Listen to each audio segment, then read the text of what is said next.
ఒక ఛాలెంజింగ్ అనిపించిన కేసు మీరు సాల్వ్ చేసింది? పాపం వాళ్ళు కొట్లాడుకున్నారు. ఈమె చేసింది కొట్టిన తిట్టిన అని చెప్పి ఫీల్ అయ్యి ఈ చేతి గాజులు ఇట్లా పలుకొట్టుకొని రోట్లు వేసుకొని దంచుకొని నీళ్ళలో వేసుకొని తాగింది. అక్కడ ఏం లేకపోతే దేవుని నమ్ముకోవాలని దేవుని పేరు చెప్పుకొని మూఢనమ్మకాలు పెట్టి ఇట్లా అయితేనే దేవుని నమ్ముకొని అడిట్లో కూర్చొని చిరుతలు పట్టుకొని కొట్టు పైసలు అవుతాయో రావు. నాకు తెలిసి ఈ ఐటీ ఉద్యోగాల కంటే హమాలి పని అయ్యాయి. వాడు కష్టం చేసినట్టే వానికి ఏం కాదు, రోజు అయినా ఏం కాదు. వీడు ఇట్లా మాట్లాడితే ఈ 4 దెబ్బలు వానికి బీటీ లోపం ఉన్నదా, మనకి D3 లోపం ఉన్నదా, అసలు తాడామా. చాలా చాలా చాలా రిస్క్ తీసుకున్నాను నేను. పల్స్ అసలు దొరుకుతలేదు. హైదరాబాద్ తీసుకొస్తే డాక్టర్ కూడా అయినా డెత్ అయిపోయిన తీసుకోపోరాను. గ్లూకోజ్ ఎక్కువనే ఉన్నది. ఒక బొరిండట అందరూ దయ్యమా పోదాం అన్నా వాళ్ళు పరిచయం అవుతాను. వీడు మందకాడమంటాడు, మందులు మింగుకుంటా. అదో ఇంట్లో అంటాను. ఎట్లయితారా పక్క తిచ్చామని. మందులు మింగుతానంటే ఇద్దరు మింగుతానట. మరి మనిషికి పొద్దుకు 7 గుణాలు ఉంటాయి. వాడు ఒకసారి పులి అవుతాడు, ఒకసారి పాము అవుతాడు, బుస్సు అంటాడు, కత్తానంటాడు, కొడతానంటాడు. పొద్దుకు 7 తీరుంటాడు. కంప్యూటర్ ఎగవాడి ముగ్గురు చూసుకునేది. ఒకడు వన్నకొకడు. మా చిన్నోడు తెల్లందాకా చూసేది. వాడు భయము, భక్తి, గౌరవం, మర్యాద, మంచితనం ఎన్ని నేర్పాలనో అన్ని నేర్పింది. వరంగల్లోని SRR తోటకి చెందిన డాక్టర్ వలస వెంకటేశ్వర్ గారు చాలా మందికి వెంకన్నగా పరిచయస్తుడు. సైకిల్ పై ఇంటింటికి తిరిగి కేవలం 3 రూపాయలకే ఇంజెక్షన్లు వేసిన రోజుల నుంచే ఆయన వైద్య జీవితం ప్రారంభమైంది. తన జీవితం మొత్తం పిల్లల కోసమే అంకితం చేశారు. విలాసవంతమైన జీవితాన్ని పక్కన పెట్టి ఎన్నో కష్టాల మధ్య కూడా ఒక్క పైసా వృధా చేయకుండా డబ్బు ఆదా చేసి పిల్లలకు మంచి చదువు, ఆహారం అందించారు. ఆయన నమ్మకం ఏంటంటే కష్టే ఫలి. డబ్బు వస్తుంది పోతుంది, కానీ ఆరోగ్యం, విద్య, విలువలు మాత్రం శాశ్వతం. చివరగా ఆయన చెప్పే మాట మనందరికీ ఒక జీవిత పాఠం. పిల్లలే మన ఆస్తి. ఆరోగ్యం ఉన్నవారే నిజమైన కోటీశ్వరులు.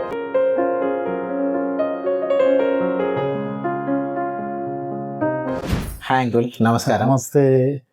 చాలా థ్యాంక్ యూ అంకుల్ మా ఈ పాడ్కాస్ట్ ఒప్పుకున్నందుకు. సో ఫస్ట్ ఒక ఇంట్రెస్టింగ్ క్వశ్చన్ తోటి మొదలు పెడదాం. ఈ తరం యువత కానీ లేకపోతే ఈ తరం వాళ్ళు కానీ కొంచెం డబ్బులు వచ్చినా చాలు ఆ డబ్బులంతా ఖర్చు పెట్టేద్దాము, లేకపోతే విలాసాలు చేద్దాము, లేకపోతే లగ్జరీస్ ఇట్లా అనుకుంటారు. మీ గురించి మేము విన్నది ఏంటంటే మీరు ఈ విలాసాలకు, లగ్జరీస్కి దూరంగా ఉండి పిల్లల యొక్క చదువు, వాళ్ళకు మంచి ఆహారం పెట్టడమే లక్ష్యంగా మీరు మీ విలాసవంతమైన జీవితాన్ని వదులుకొని వాళ్ళ కోసం మీరు త్యాగం చేసేది. దాని గురించి చెప్పండి.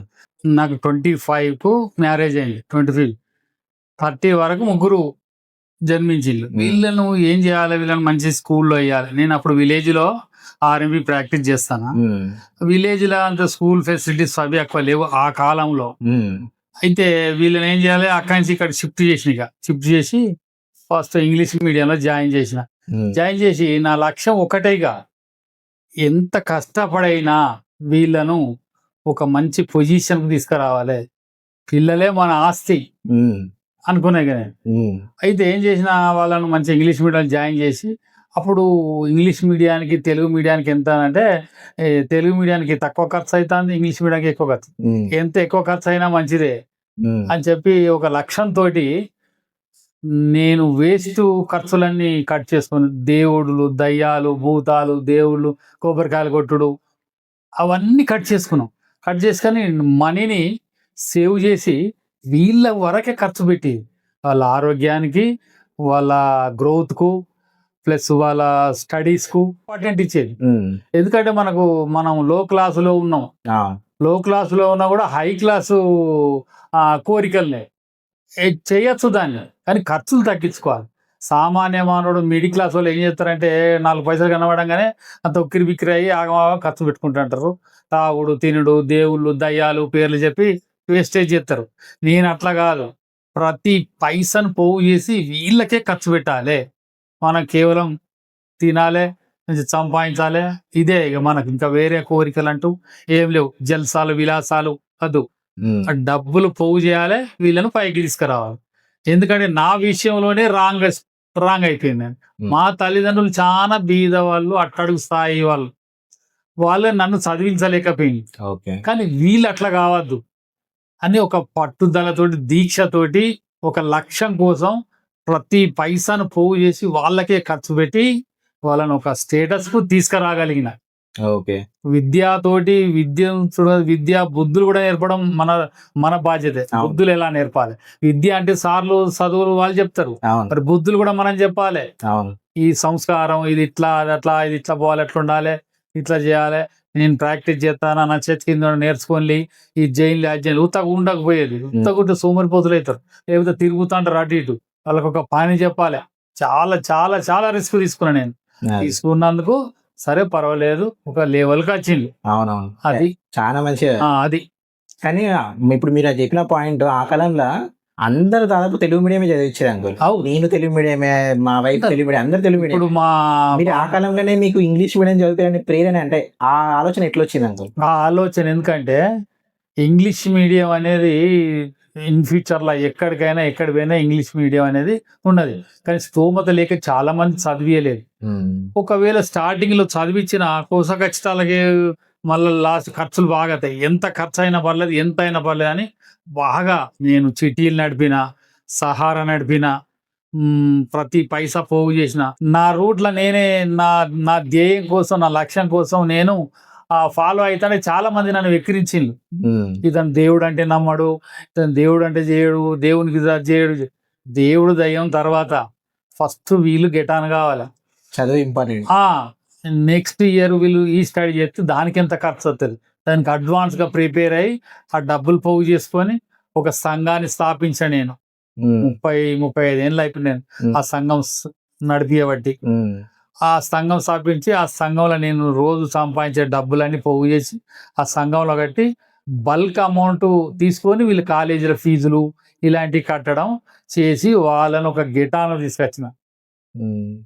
ఇక మా పెద్దోడు రాజీవ్ గాంధీ యూనివర్సిటీలో అక్కడ చేసిండు ఎరికే కదా నీకు బీదర్లు అక్కడ. ఇక ఆయన అట్లా ఫాలో అయ్యి ఆయన అట్లా డాక్టర్ అయిపోయిండు, ఈయన ఇట్లా అయిపోయిండు. ఇక అమ్మాయి సంగతి తెలిసింది. ఇది ఇంతవరకు గుంజుకొచ్చిన. అవును. అయితే ఇప్పుడు మీరు ఒక మాట అన్నారు కదా, నన్ను చాలా మంది విక్రించేటోళ్ళని. ఇప్పుడు జనరల్ గా మన ఇళ్ళల్లో ఎట్లా అంటే ఈ ఆటల కోసుడు కానీ, పోచమ్మ, ఎల్లమ్మ ఇవి ఫంక్షన్లు చాలా మంది చేయాలని అనుకుంటారు. అయితే ఈ ఫంక్షన్లు చేయనందుకు మరి మిమ్మల్ని మీకు ఏమైనా విమర్శలు వచ్చినాయా? విమర్శలు మీరు వచ్చినాయి. ఎట్లా ఎదుర్కొన్నారా? చాలా చాలా విమర్శలు వచ్చినాయి. ఏ విమర్శలైనా అది నా అంతరాత్మకు తెలుసు. దేవుడు దయ్యము ఇవన్నీ అనేది మనం పెట్టుకున్నటువంటివి. చాలా మంది పతనం అయ్యేది అక్కడనే. ప్రతి వాడు కూడా మనీ సేవ్ చేస్తే చాలా పైకి వస్తాడు. చాలా మంది ఏం చేస్తారంటే మధ్యతరగతి కుటుంబాలు ఈ సమ్మక్క, సారక్క, ఎల్లమ్మ, మల్లమ్మ, కోళ్ళం కోసుడు, ఆటల కోసుడు, చుట్టాలను పిలుచుకుడు, జల్సాలు చేసుడు, 10-20 వేలు ఖర్చు అవుడు. 10 సంపాదించగానే పండుగ వస్తుంది, ఆ 10 ఖర్చు పెడతారు. 10 సంపాదించగానే రోగం వస్తుంది, ఆ రోగానికి పెడతారు. ఇంకో 10 సంపాదించగానే చుట్టపొడి వస్తాడు, వానికి పెడతాడు. ఇక వీడు ఉండేది నిల్లు, అక్కడనే ఉంటాడు వాడు. అందుకే ఇవన్నీ తెలుసుకొని నిజ జీవితంలో అనుభవించి తెలుసుకున్నాను నేను వాటిని. ఇవన్నీ కట్ చేయడం, ఇవన్నీ వేస్టేజ్, ఇదంతా వేస్టేజ్ ఖర్చు. వచ్చిన డబ్బును వచ్చినట్టు పోగు చేసి ఎక్కడ ఖర్చు పెట్టాలి, ఎక్కడ ఖర్చు పెట్టద్దు, అలాగైతే నేను గేటాను. ఆయన అప్పులు ఏం చేయలేదు అంకుల్? మరి అప్పులు గిప్పులు ఏం చేయలేదు. అప్పు అంటే ఆవిడ దూరం ఉంటాను నేను. అందుకే మీకు సాధ్యమైంది. ఎందుకంటే జనరల్గా మామూలు మిడిల్ క్లాస్ వాళ్ళు ఏం చేస్తారంటే ఈ ఫంక్షన్లన్నీ చేయడానికి, ఈ చుట్టాలకు ఫంక్షన్లు పెట్టడానికి, లేకపోతే దేవుళ్ళకి పెట్టడానికి ఏదైనా కూడా అప్పులు చేస్తారు. అప్పులు చేసి ఇవన్నీ చేస్తారండి. మీరు ఏంటంటే అప్పులు చేయకుండా ఉన్న మనీలోనే అందులోనే సేవ్, అదే ఉన్న దానిలోనే సర్దుకున్నారు. వచ్చే నెలలో 2,000 కట్టాలంటే ఆ 2,000 ఇప్పటిసారి తయారు చేస్తుంది నేను వాటిని. అట్లా అంటే మన ఖర్చులు, మన సెల్ఫ్ ఖర్చులు, మన వేస్టేజ్లు ఎన్ని ఉన్నాయి, వేస్టేజ్ అని ఖర్చులు పని చేసుకోవాలి. మనం తింటానమా, ఉంటానమా, మంచిగా పని చేసుకుంటానమా, వాళ్ళు ముఖ్యం మనకు. అవును, వాళ్ళు ఇంపార్టెంట్. అవును. ఎందుకంటే మనకు స్టడీ లేదు, మనం ఏదో గేటాన అయిపోయింది మన పని. మనం ఇప్పుడు చదువుదామన్నా చదవలేము, చేయలేము. వాళ్ళ భవిష్యత్తును తీర్చిదిద్దుతే మనం చదివినంత ఫీల్ అవుతుంది. అంతే. మనలో చదివేలే మన తల్లిదండ్రులు, వాళ్ళ స్తోమత లేక చదివేలే. వాళ్ళ పెంచడము సాధడమే సరిపోయింది వాళ్ళకి. అప్పుడు చాలా కష్టం. నేను 3 రూపాయలకి ఇంజక్షన్ చొప్పున ఇచ్చుకుంటూ వచ్చిన. ఎన్ని 3 రూపాయలు కొడితే, ఎన్ని కొడితే ఒక సూది కావాలి, ఎన్ని కొడితే ఒక దబ్బుడకం కావాలి, ఎన్ని కొడితే ఒక గడ్డపార కావాలి. గడ్డపార దాకా తీసుకొచ్చిన. నా ఏమేమంటే ఇంట్లో గెలిచి రచ్చ గెలవాలి. ఎవడైనా వాడు ఇంట్లోనే చక్కగా గెలవాడు, అయ్యను చూసుకోడు, అవ్వను చూసుకోడు, పిల్లలను పట్టించుకోడు, భార్యను పట్టించుకోడు, జల్సాలు, తాగుడు, రాజకీయాలు, జల్సాలకు చాలా మంది అలవాటు పడిపోయారు. కానీ వాస్తవాన్ని గ్రహించలేకపోతాను. మనిషి అనేవాడు ఎట్లా జీవించాలి, ఎట్లా బతకాలి, ఎట్లా ప్రశాంతంగా ఉండాలి. అప్పులు చేస్తే ప్రశాంతత కోల్పోతాడు, అవు జల్సాలు చేస్తే ప్రశాంతత కోల్పోతాడు, తాగుడు తినడు జల్సా ఇవన్నిటిని దూరం పెట్టి నేను ఒక డాక్టర్ని కాబట్టి సైంటిఫిక్ రీజన్గా పిల్లల్ని ఎట్లా పెంచాలి, వాళ్ళకి ఏమేం చేయాలి, వాళ్ళ ఖర్చు పెట్టేది. ఇక నా వరకైతే నాకు అద్దు. అవును. వాళ్ళకు రోజుకు ఒక అరటి పండు, రోజుకు ఒక కోడిగుడ్డు, రోజు పావుసేరు పాలు. వాళ్ళ వాళ్ళ గ్రోత్ రేట్ రావాలి. అసలు ఈ డాక్టర్ కావాలని మీకు ఈ ప్రేరేపణ ఎట్లా వచ్చింది అంకుల్ చిన్నప్పుడు? నేను డాక్టర్ కావాలని నేను తక్కువనే చదువుకున్నా కానీ అప్పుడు చదివేయలేకపోయారు మా తల్లిదండ్రులు. ఒక 10th వరకు గుంజుకొచ్చినాం బల్మీడికి. ఆ తర్వాత నేను ఒక 18, 19, 20 years వరకు ఏం చేసిన, వేరే ఏ పని చేద్దామన్నా కూడా స్టడీ చేయాలి, జాబ్ కావాలంటే గవర్నమెంట్ జాబ్లు కావాలంటే స్టడీ లేదు, వాళ్ళకి స్తోమత లేదు. మా ఫాదరు టీవీ వచ్చి చనిపోయిండు. నేను 18, 19 years లోపలనే నేను ఒక మెడికల్ స్టోర్లో జాయిన్ అయినా. మెడికల్ స్టోర్, పెద్దది మెడికల్ స్టోర్. అందులో దాదాపు 7 years దాకా పనిచేసాను నేను కంటిన్యూగా. అంత మెడికల్ మొత్తం తెలిసిపోయింది నాకు. డ్రగ్స్ అంటే ఏంటిది, అవి వాటి ఇండికేషన్ ఏంటిది, అవి ఏం పని చేస్తాయి, అవి ఎట్లా పని చేస్తాయి. కౌంటర్ మీదనే కొంతమందికి నేను ట్రీట్మెంట్ ఇచ్చి సక్సెస్ చేసుకునేది. అయితే నేను ఏదైనా షాప్ పెట్టి సంపాదించాలి, పిల్లలు ఉన్నారు కదా ఎట్లా అనే ఒక కోరిక కలిగింది, కానీ పెట్టుబడి లేదు, ఎవడు ఇచ్చేటోళ్ళు లేడు. ఆ కాలంలో డబ్బు పుట్టడం చాలా కష్టం. అయితే ఆ డబ్బులు సంపాదించడానికి చాలా కష్టమయ్యేది. అట్లా నేను మెడికల్ స్టోర్లో ఉండి ఏం చేసినారు కన్నా, ఒక డాక్టర్ MVS అని మూర్తి గుంటూరు నుంచి MGMకు ట్రాన్స్ఫర్ అయింది ఆయన. అయితే నేను ఈ మెడికల్ స్టోర్ నుంచి ఆయన ఒక క్లినిక్ పెట్టుకున్నాడు లక్ష్మీ టాకీస్ దగ్గర. క్లినిక్ పెట్టుకొని మా షాప్కి వచ్చిండు ఆయన. ఆ డాక్టర్ వచ్చి అన్ని ఆర్డర్ పెట్టిండు. ఇది ఒక 10 ఇంజక్షన్లు, ఈ గ్లూకోజ్లు అవి అని చెప్పి ఆర్డర్ పెట్టిండు. ఇవి జరం మీ బాబునిచ్చి జరం మా క్లినిక్ లో పెట్టు అని చెప్పిండు ఆయన. సరే అని నేను తీసుకొని పోయినా, నేను గుమాస్తాను కాబట్టి పోయినా. వాళ్ళ ఆ సార్ దగ్గరికి పోతే అన్ని ఆడబెట్టి, సార్ ఇక అన్ని ముట్టిని సిగ్నేచర్ చేసింది సార్ అంటే, అరే బాబు ఒక నీలాంటి ఒక మాకు చూసి పెట్టరు, ఒక బాబు క్లినిక్ లకు కావాలని కొత్తగా క్లినిక్ ఓపెన్ చేసిన. నేను గుంటూరు నుంచి MGM ట్రాన్స్ఫర్ అయినా, నేను ప్రైవేట్ క్లినిక్ పెట్టుకున్నా, ఇక్కడ ఒక నీలాంటి ఒక అబ్బాయిని చూసి పెట్టు అంటే, సార్ ఇవ్వలేను సార్, నేనే అత్త సార్ అని చెప్పిన. అప్పుడు నాకు చాలా బాగా ఇంట్రెస్ట్ అనిపించింది. ఎంత కష్టపడైనా డాక్టర్ పని నేర్చుకోవాలి. నాకు ట్రీట్మెంట్ వచ్చింది కానీ ఇంజక్షన్లు ఇవ్వరాదు, గ్లూకోజ్లు పెట్టి రాదు, BP రాదు.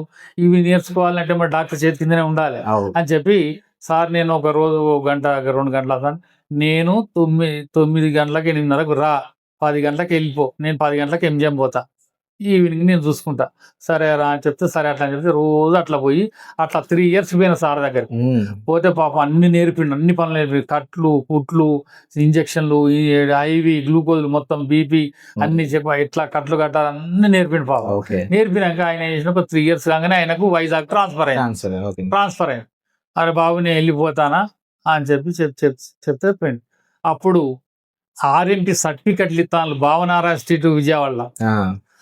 అక్కడ జనరల్ గా ఎగ్జామ్ పెట్టుకొని ఇచ్చేది అన్నట్టు. అప్పుడు ఆంధ్రప్రదేశ్ RMP మెడికల్ అసోసియేషన్ తరఫున GVR ఆంజనేయులు అని ఉండే ఒక అసోసియేషన్. ఆయన దగ్గర పోతే ఒక 40 మంది కండక్ట్ చేసి ఎగ్జామ్ పెట్టి, జనరల్ గా ఓవరాల్ గా వీళ్ళకి ఏమి ఇస్తాను, ఈ మలేరియాకి ఏమి ఇస్తారు, ఈ ఇంజక్షన్ దేనికి ఇస్తారు, దానికి ఇస్తారు, BP ఎంత ఉండాలని చెప్తే జనరల్ గా ఓవరాల్ పరీక్షలు పెడితే ఎగ్జామ్ రాసినాం, ఇచ్చినాం. సరే అని సక్సెస్ అయింది, సర్టిఫికెట్ ఇచ్చింది. ఇప్పుడు అది ఇంకా ఇప్పుడు హాస్పిటల్లో ఉన్నది నా దగ్గర. అయితే దాన్ని పట్టుకొని RMP ప్రాక్టీస్ చేస్తా అంటే అది వస్తా, ఇంకా ట్రీట్మెంట్ మంచిగా ఉన్నది. నాకు ఆల్రెడీ మెడికల్ తెలుసు. అప్పుడు నేను 7 ఏళ్ళు కనుక మెడికల్ స్టోర్ లో పనిచేసి, ఇప్పుడు అది B Pharma కంటే పెద్దది అది. అప్పుడు 5 ఏళ్ళు కనుక ఎక్స్పీరియన్స్ మెడికల్ స్టోర్ లో ఉంటే, అప్పుడు మెడికల్ స్టోర్ పెట్టుకోవడానికి సర్టిఫికేట్ ఇస్తాను. కానీ అది ఇచ్చినా కూడా నాకు ఎక్స్పీరియన్స్ ఉన్నా కూడా మనీ లేదు, లేక ఆగిపోయింది. ఇక ఈ రూట్లోకి వచ్చిన, ఇది పెట్టుబడి లేని బేరం, ఇది మెదడుతో చేసే పని. మరి పెట్టుబడి ఏమున్నది దీనికి, మంచిగా నేర్చుకున్నా, చక్కగా తీసుకో ఒక విలేజ్ లో పెట్టుకున్నా. మరి ఎగ్జామ్ సిటీలో పెడితే కొత్తగా ప్రాక్టీస్ ఎట్లుంటదో అని చెప్పి అక్కడ పెట్టాక, ఇక్కడ నరసింహలగూడెం అని ఒకటి ఇక్కడనే కొండపర్తి పక్క పంట. కొండపర్తి వాళ్ళు. అక్కడ ఒక మనకు తెలిసిన ఆయన రిలేటివ్ ఉండే, ఆ, ఆయన మొత్తం ఇల్లు ఇచ్చిండు మ్మ్. ప్రాక్టీస్ చేసుకోవడానికి. నువ్వు మ్మ్. ప్రాక్టీస్ చేసుకో ఉమ్, అట్నే ఇక జర మెల్ల మెల్ల మెల్ల మెల్ల మెల్ల చిన్న చిన్న ప్రాక్టీస్, కొత్తగా జ్వరాలు, దగ్గులు, తుమ్ములు, కడుపు నొప్పి ఇట్లాంటి చిన్న చిన్న ఇచ్చుకుంటా పోయినా ఎంత మొత్తం ఫార్వర్డ్ అయిపోయినా మొత్తం మ్మ్. టోటల్లీ. ఉమ్, ఇప్పుడు నేను ఇచ్చే ట్రీట్మెంట్లు అన్ని పెద్ద పెద్ద ఇస్తా. అదే అన్ని ఇక మ్మ్. నేను చెయ్యని ట్రీట్మెంట్ అంటే ఏముండదు. మ్మ్. ఈవెన్ గైనకాలజీ కూడా చేస్తాను. అవునా. గైనకాలజీ ఆ. టోటల్లీ ఇన్ఫెర్టిలిటీ కేసులు కూడా చేస్తున్నాను. ఉహుం. చాలా చేసిన నేను ఇన్ఫెర్టిలిటీ కేసులు. ఉహుం. ఆల్రెడీ మనీగా మీరు. ఆల్ ఇన్ వన్ మొత్తం పర్ఫెక్ట్ గా, ఉమ్, అంటే ఎక్స్పీరియన్స్ బాగా వచ్చేసింది. అవును. ఇక పిల్లలు కూడా నా చేతి కింద వాళ్ళకు కూడా ఇంజక్షన్లు ఎత్తియాలి, గ్లూకోజ్ ఎక్కియాలి, నా చేతి కింద ఎటు తిరగపోకుండా ఉమ్, ఇక్కడ చేతి కింద ఉండని చెప్పి చేసి వాళ్ళకు కూడా కొంచెం ప్రాక్టీస్. ఇప్పుడు అనిల్ కూడా అత్త కొద్దిగా ప్రాక్టీస్ నేర్పిన. ఉమ్. అట్లా వాళ్ళ ఉత్తగా ఎందుకు ఉండాలి, వత్త చెడిపోయేది ఉన్నది. వాటిగా బయట ఫ్రెండ్స్ అటు ఇటు తిరిగే బదులు అటు ఇటు తిరగకుండా అటు ఇటు తిరిగే బదులు ఒకటి నేర్చుకున్నారు వాళ్ళు. నా ఇప్పుడు వాళ్ళకి అదే ఉపయోగపడతారు. నా చేతి కింద అప్పుడు చికెన్ గుని వచ్చింది, ఆ. 100 మంది ఆ, పేషెంట్లు. ఆ, నేను ఒకంత అయితలేదు నా. ఆ. వాళ్ళకు కూడా ఏమో పెట్టిన సూదులు కూర్చుర్రా ఇక పెట్టినా పాపం వాళ్ళు కూడా ఇచ్చి ఆ, తిండి కూడా తినలే. నన్ను కొబ్బరి నీళ్ళు దాక్కుండా ఇంజక్షన్లు ఇచ్చిన. ఓకే. పాపం వాళ్ళ ఆ కష్టం అది భరించలేదు. ఒక్కొక్కరు ఆర్తనాదాలు, పొడుసుడు, అవును. చచ్చు చాలా కష్టం అయిపోయింది. ఇదే. అది ఎట్టెట్లనో ఆ ట్రీట్మెంట్ నాకు ఒక్కరికే దొరికింది. అది ఉమ్, చాలా మందికి దొరకలేదు. ఉమ్, నేను పాత ఒకటి డ్రగ్ ఉండే, ఆ డ్రగ్ యూజ్ చేసిన. ఉమ్. ఆ డ్రగ్ పనిచేసింది. Okay, okay. అది చాలా బెనిఫిట్ అయింది. బాగా నడిచింది, పర్లేదు. ఇక వాళ్ళ ఫీజులు, వాళ్ళు కాలేజీ ఫీజులు అన్నీ అయిపోయినాయి. వాళ్ళు ఇక మావాడు హాస్పిటల్ పెట్టుకున్నాడు. ఉమ్, ఇక వీడు పోయి హైదరాబాద్ జాయిన్ అయ్యిండు. ఆ, అమ్మాయి పెళ్లి చేసినాం. ఆ, ఇక్కడ అక్కడ కథ సుఖాంతం అయిపోయింది. ఉమ్. ఇక నాకు ప్రాక్టీస్ నడుపుతానే, నేను నడిపిస్తూనే ఉన్నాగా. అదే. నేను ఊపుకుందాం అన్న, వాళ్ళు ఊపుకుంటలేరు, ఆ, వస్తూనే ఉన్నారు. కొందరికి చేతి వాటం అన్నట్టు. ఇప్పుడు మీ దగ్గర దొరికిన వైద్యం మళ్ళీ దొరకదు. దొరకదు అట్లా. అయితే ఉమ్, డాక్టర్ ట్రీట్మెంట్ తేడా ఉంటది. అవును. అయ్యి నేను ప్రతి పేషెంట్ కూడా మంచి కౌన్సిలింగ్ చేస్తా. ఉమ్, ఆ రోగం ఎందుకు వచ్చింది, ఎట్లా పోతది, ఉమ్, దాని గురించి భయపడాల్సిన పని లేదు. ఉమ్, భయపెట్టేటోని భయపెట్టాలి, ఉమ్, ధైర్యం చెప్పేటోళ్ళకి ధైర్యం చెప్పాలి. ఉమ్. వాళ్ళ వెయ్యి రకాలు అన్నట్టు ఒక్కొక్కని గుణం ఒక్కొక్క తీరు ఉంటది. అవు. ఒక్కొక్కడు రోగం అయితే గోలి కూడా వేసుకోడు. ఉమ్, రోగం అయితే రోగం రాకముందే నాకు రాయవాయ నాకు అది ఎట్లా అవుతాను. రకరకాల వాళ్ళని బట్టి ట్రీట్మెంట్ చేసుకుంటా వస్తానా. ఉమ్. ఇక వాళ్ళకు ఒక కాన్ఫిడెన్స్ ఆయన దగ్గర పోయిందంటే కథ. వాళ్ళకి ఒక అందరికి ఫ్యామిలీ డాక్టర్ గా మారిపోయినా నేను. అదే, అదే. మంచిగా అందరితో రిలేషన్షిప్, ఉమ్, పేషెంట్లు కూడా రిలేషన్ లెక్క ఉమ్, అట్లా మెయింటైన్ చేసుకుంటూ వస్తాను. ఇంకా అదే. కొంత వాళ్ళ కోసం చేస్తాను, కొంత నా కోసం చేసుకుంటా. ఎందుకంటే మరి నాకు కూడా బోర్ లైఫ్ అయిపోతుంది. అవును. వీళ్ళు ఎక్కడో అక్కడ పోయిండ్రు, ఆమె వేరే ఉంటది, నేను వేరే.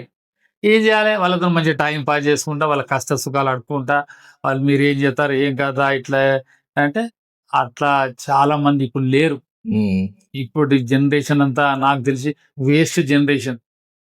అమ్మ నాన్నలను చూసుకుంటూ లేరు ఎవడు. అంత బిజీ లైఫ్. ఏం సంపాదించడం అంటే ఏం లేదు. 1,00,000 రూపాయలు అంటాడు జీతం, ఏముండదు. జల్సాలు, విలాసాలు, చెడ్డ చెడ్డ అలవాట్లు, గంజాయిలు తాగుడు, అమ్మాయిలు, తాగుడు, జల్సాలు. ఇక వాళ్ళ లైఫ్ గట్ల. ఉమ్. ఎవడు కూడా నా లెక్క ఒక్కడు కనబడతలేడు. ఒక్కడన్నా కనబడితే కనీసం ఫ్రెండ్షిప్ అన్న చేద్దాం అంటే కూడా దొరుకుతలేడు నాకు. కనీసం మనసుంటాడు దొరికితే ఫ్రెండ్షిప్ చేస్తే ఆ కష్ట సుఖాలు పంచుకుంటారు. కష్ట సుఖాలు పంచుకుంటారు. ఎవరు సోపది పడదామన్నా దాపోదంతా బార్ షాప్ లాగా అంటాను. మళ్ళీ మన లైఫ్ ఖరాబ్ అవుతుంది. ఓన్లీ తాగుడే. తాగుడు తప్ప ఇంకా ఏం లేదు.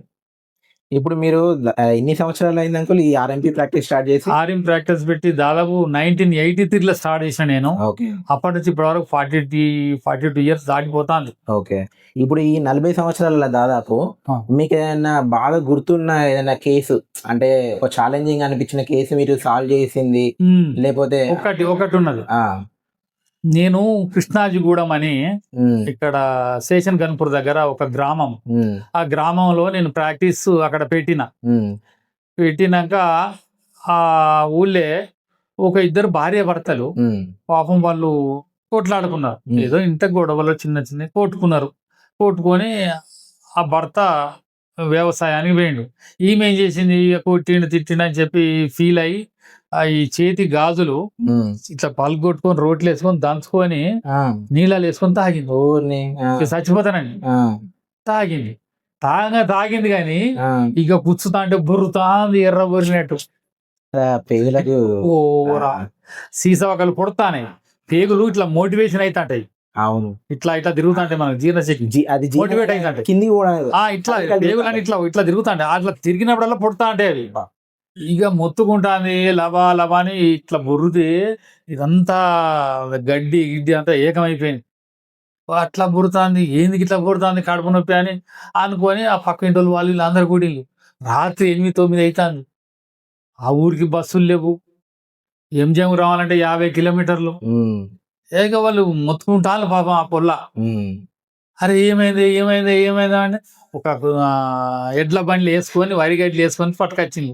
4 పట్టుకున్నారు దాన్ని, ఎట్లా బుర్రుతాంది వశం అయితే లేదని. నేను అప్పుడేగా క్లోజ్ చేస్తాను హాస్పిటల్. పాపం వచ్చింది, వచ్చి ఏంది ఇంతమంది వచ్చింది ఏంది అంటే ఏమన్నా డెలివరీ కేసా అయింది, ఎట్లా పట్టుకున్నారు ఏంది అనుకోనంటే నాన్న గిట్లా గిట్లా ఒక ఆయన వచ్చింది, లోపలికి వచ్చింది. ఆమె అలానే పుడతాను, పేషెంట్కి ఏమైందా ఏంటిదంటే ఏం లేదు సారు గిట్లా గిట్లా గిట్లా జరిగింది, మరి జర నువ్వే ఏదన్నాడు చేయాలి, బస్సులు లేవు ఏమి లేవు, కట్టే చీకటి ఇక్కడికి అనిపోతాం అడవిలా. అయ్యో ఏంటిది ఆగా సీసా ఒకళ్ళ అయినా నేనేం చేస్తానయా, నేనేమన్నా సర్జన్ అయినా చేయరాదు అది. అది ఏంటిది అది చక్కగా ఎంజామ్ కేసు ఎంజామ్ పెట్టాలి, తెల్లాడుతుంది చచ్చిపోతుంది తోవాలనే, నువ్వే ఏదన్నా ఒకటి చేయి అంటారు ఆ ఊరు పెద్ద మనుషులు.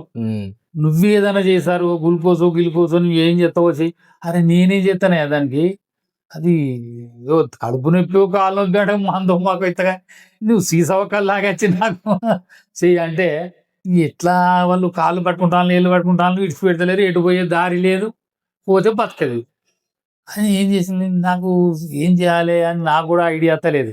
ఒక ఐడియా వచ్చింది, ఏమన్నా కానీ చేద్దాం ప్రయత్నం చేద్దాం సార్ సచ్చినా నిన్ను ఏమన్నాం మేము, నేను చేసే ప్రయత్నం చేయి ఇక బతికిన లేదు. అప్పుడు కొంత ధైర్యం చేసి సరే నేను చెప్పినట్టు ఒకటి చేయి, ఒక 5 అరటి పనులు తేపోను అని చెప్పి. అరటి పనులు లేదు సార్, నువ్వు తేపోయాను అని చెప్తే చక్కగా ఉడికిలో 5 అరటి పనులు తెచ్చింది. తెచ్చినాక ఇక ఆమె తినిపిరు దవా దవా దవా దవా అని 1-2 తిన్నది. ఇక 3వది కుప్పి పెడతాను, మొత్తం పీక దాకా పెట్టురు అని చెప్పి మొత్తం 5 అరటి పనులు తినిపించింది. ఇక మెత్తగా గుజ్జు ఇక్కడ దాకా పోయినాక పొట్ట టైట్ అయ్యి 5 అరటి పనులు పొట్ట టైట్ అయిపోయింది. టైట్ అయినాక ఆమె లోపల తీసుకురారా అని చెప్పి తీసుకొచ్చి బల్ల మీద పట్టుకోబెట్టినాక ఇక ఏం చేసిన నేను ఒక ఎనిమా ఇచ్చిన, ఇక గ్లిజరిన్ కలిపి ఎనిమా ఉన్నది నా దగ్గర, ఎనిమా వేసి నేను లేచి యానస్లోకి వెళ్ళి వాటర్ ఎక్కించి కడుపులోకి ఎక్కించినాక ఇక మొత్తం నీళ్లు లీటర్ దాకా నీళ్లు వాటర్ గ్లిజరిన్ కలిపిన నీళ్లు పోయినాక గ్లిజరిన్ అంటే జారుడు పదార్థం ఆయన ఎక్కించినాక తీసినాక 5-10 నిమిషాలకు మోషన్ వచ్చేసి వస్తే మొత్తం అరటి పండే వస్తానే గుజ్జులు, అరటి పండ్లు ఎట్లా తిన్నంత అట్నే వస్తాను. ఆ అరటి పండ్ల ఈ సీసోకలని గుచ్చుకొని వచ్చినాను, సగానికి ఎక్కువ పడిపోయినాయి,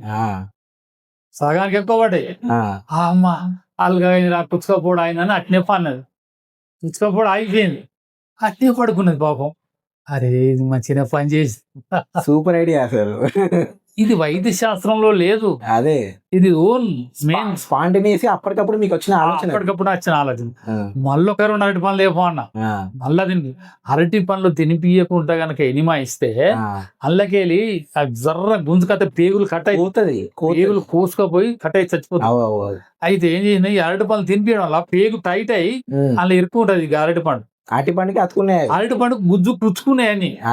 ఇక ఆ ఎనిమ అయ్యగానే అరటి పండు ఇదలవడగానే దాంతో మళ్ళీ కొన్ని వచ్చినాయి, ఇక జర ఫ్రీ అయింది, ఇక నిద్రపోయింది. ఇక నిద్ర డిస్టర్బ్ చేయకూడదు అని చెప్పి ఒక మత్తు ఇంజక్షన్ ఇచ్చి గ్లూకోజ్ పెట్టినాయి. ఇక పండుకోవాలని 3 అవుతుంది అప్పటికి. ఇక వాళ్ళు బయట ముసలోళ్ళు ముచ్చట్లు ఆడబెట్టుకుంటా చుట్టాలు దాక్కుంటా ఆడ కూర్చున్నారు. ఇక నాకు నిద్ర వస్తాను, లోపడిపోయి అట్లా ఒరిగిన గ్లూకోజ్ అయిపోగానే నాకు చెప్పని చెప్పినాక సరే అని 3-4 గంటల వరకు ఇంకా దానికి తెలివి వచ్చింది, ఫ్రీ ఉన్నది, పొట్ట అంతా సాఫ్ అయిపోయింది, కుచ్చుకపోవడం బంద్ అయింది. ఇక లేచింది ఈ అమ్మ. ఇక అంతా ఊరంతా పరిశాన్, వాళ్ళు సర్పంచ్ వచ్చిండు, అందరు వచ్చిండు పాపం. ఏంది డాక్టర్ వరంగల్ డాక్టర్ అంటే అబ్బా గ్రేట్, ఇంత కుయ్యకుండా తీయకుండా నేను మనిషిని బాగా చేసినాడే వెరీ గ్రేట్ అనమాట. అవునవును. అంతా రాదు. నేను కూడా ఒక ప్రయత్నం చేసిన ఏమన్నా కానీ అవును. అది సక్సెస్ అయింది. ముందడుగు వేసిండు. నా జీవితంలో జరిగిన మొట్టమొదటి సంఘటన అది. అయితే ఇక వాళ్ళు తెల్లారింది 6-7 అవుతుంది. చాలా అయినట్లే చాలా మంది ఆ ఊరోళ్ళంతా వచ్చిండ్రు. అక్కడ హాస్పిటల్ ముందర కూర్చిండ్రు. ఈ సారుకు ఈమెను బతికించినందుకు ఎన్ని వేలు ఇచ్చిన దండిగా, ఎన్ని లక్షలు ఇచ్చిన దండిగా నాకు. సార్కి ఏమి ఇస్తారో ఇయ్యరు అని చెప్పి సర్పంచ్ అడిగింది. ఇక వాళ్ళు పాపం అప్పుడు చాలా పైసల కొరత. ఒక 10 రూపాయలు ఉంటే 10 ముళ్ళు వేసిండ్రు. పైసలు 10 రూపాయలకు కూడా విలువ బాగుండే. అవునవును. అయితే వాళ్ళు ఏం చేసిండ్రు, అందరి పైసలు జమ చేస్తే 2300 రూపాయలు వెళ్ళినాయి వాళ్ళ దగ్గర. ఇక అంతకన్నా ఎక్కువ వస్తలేవు.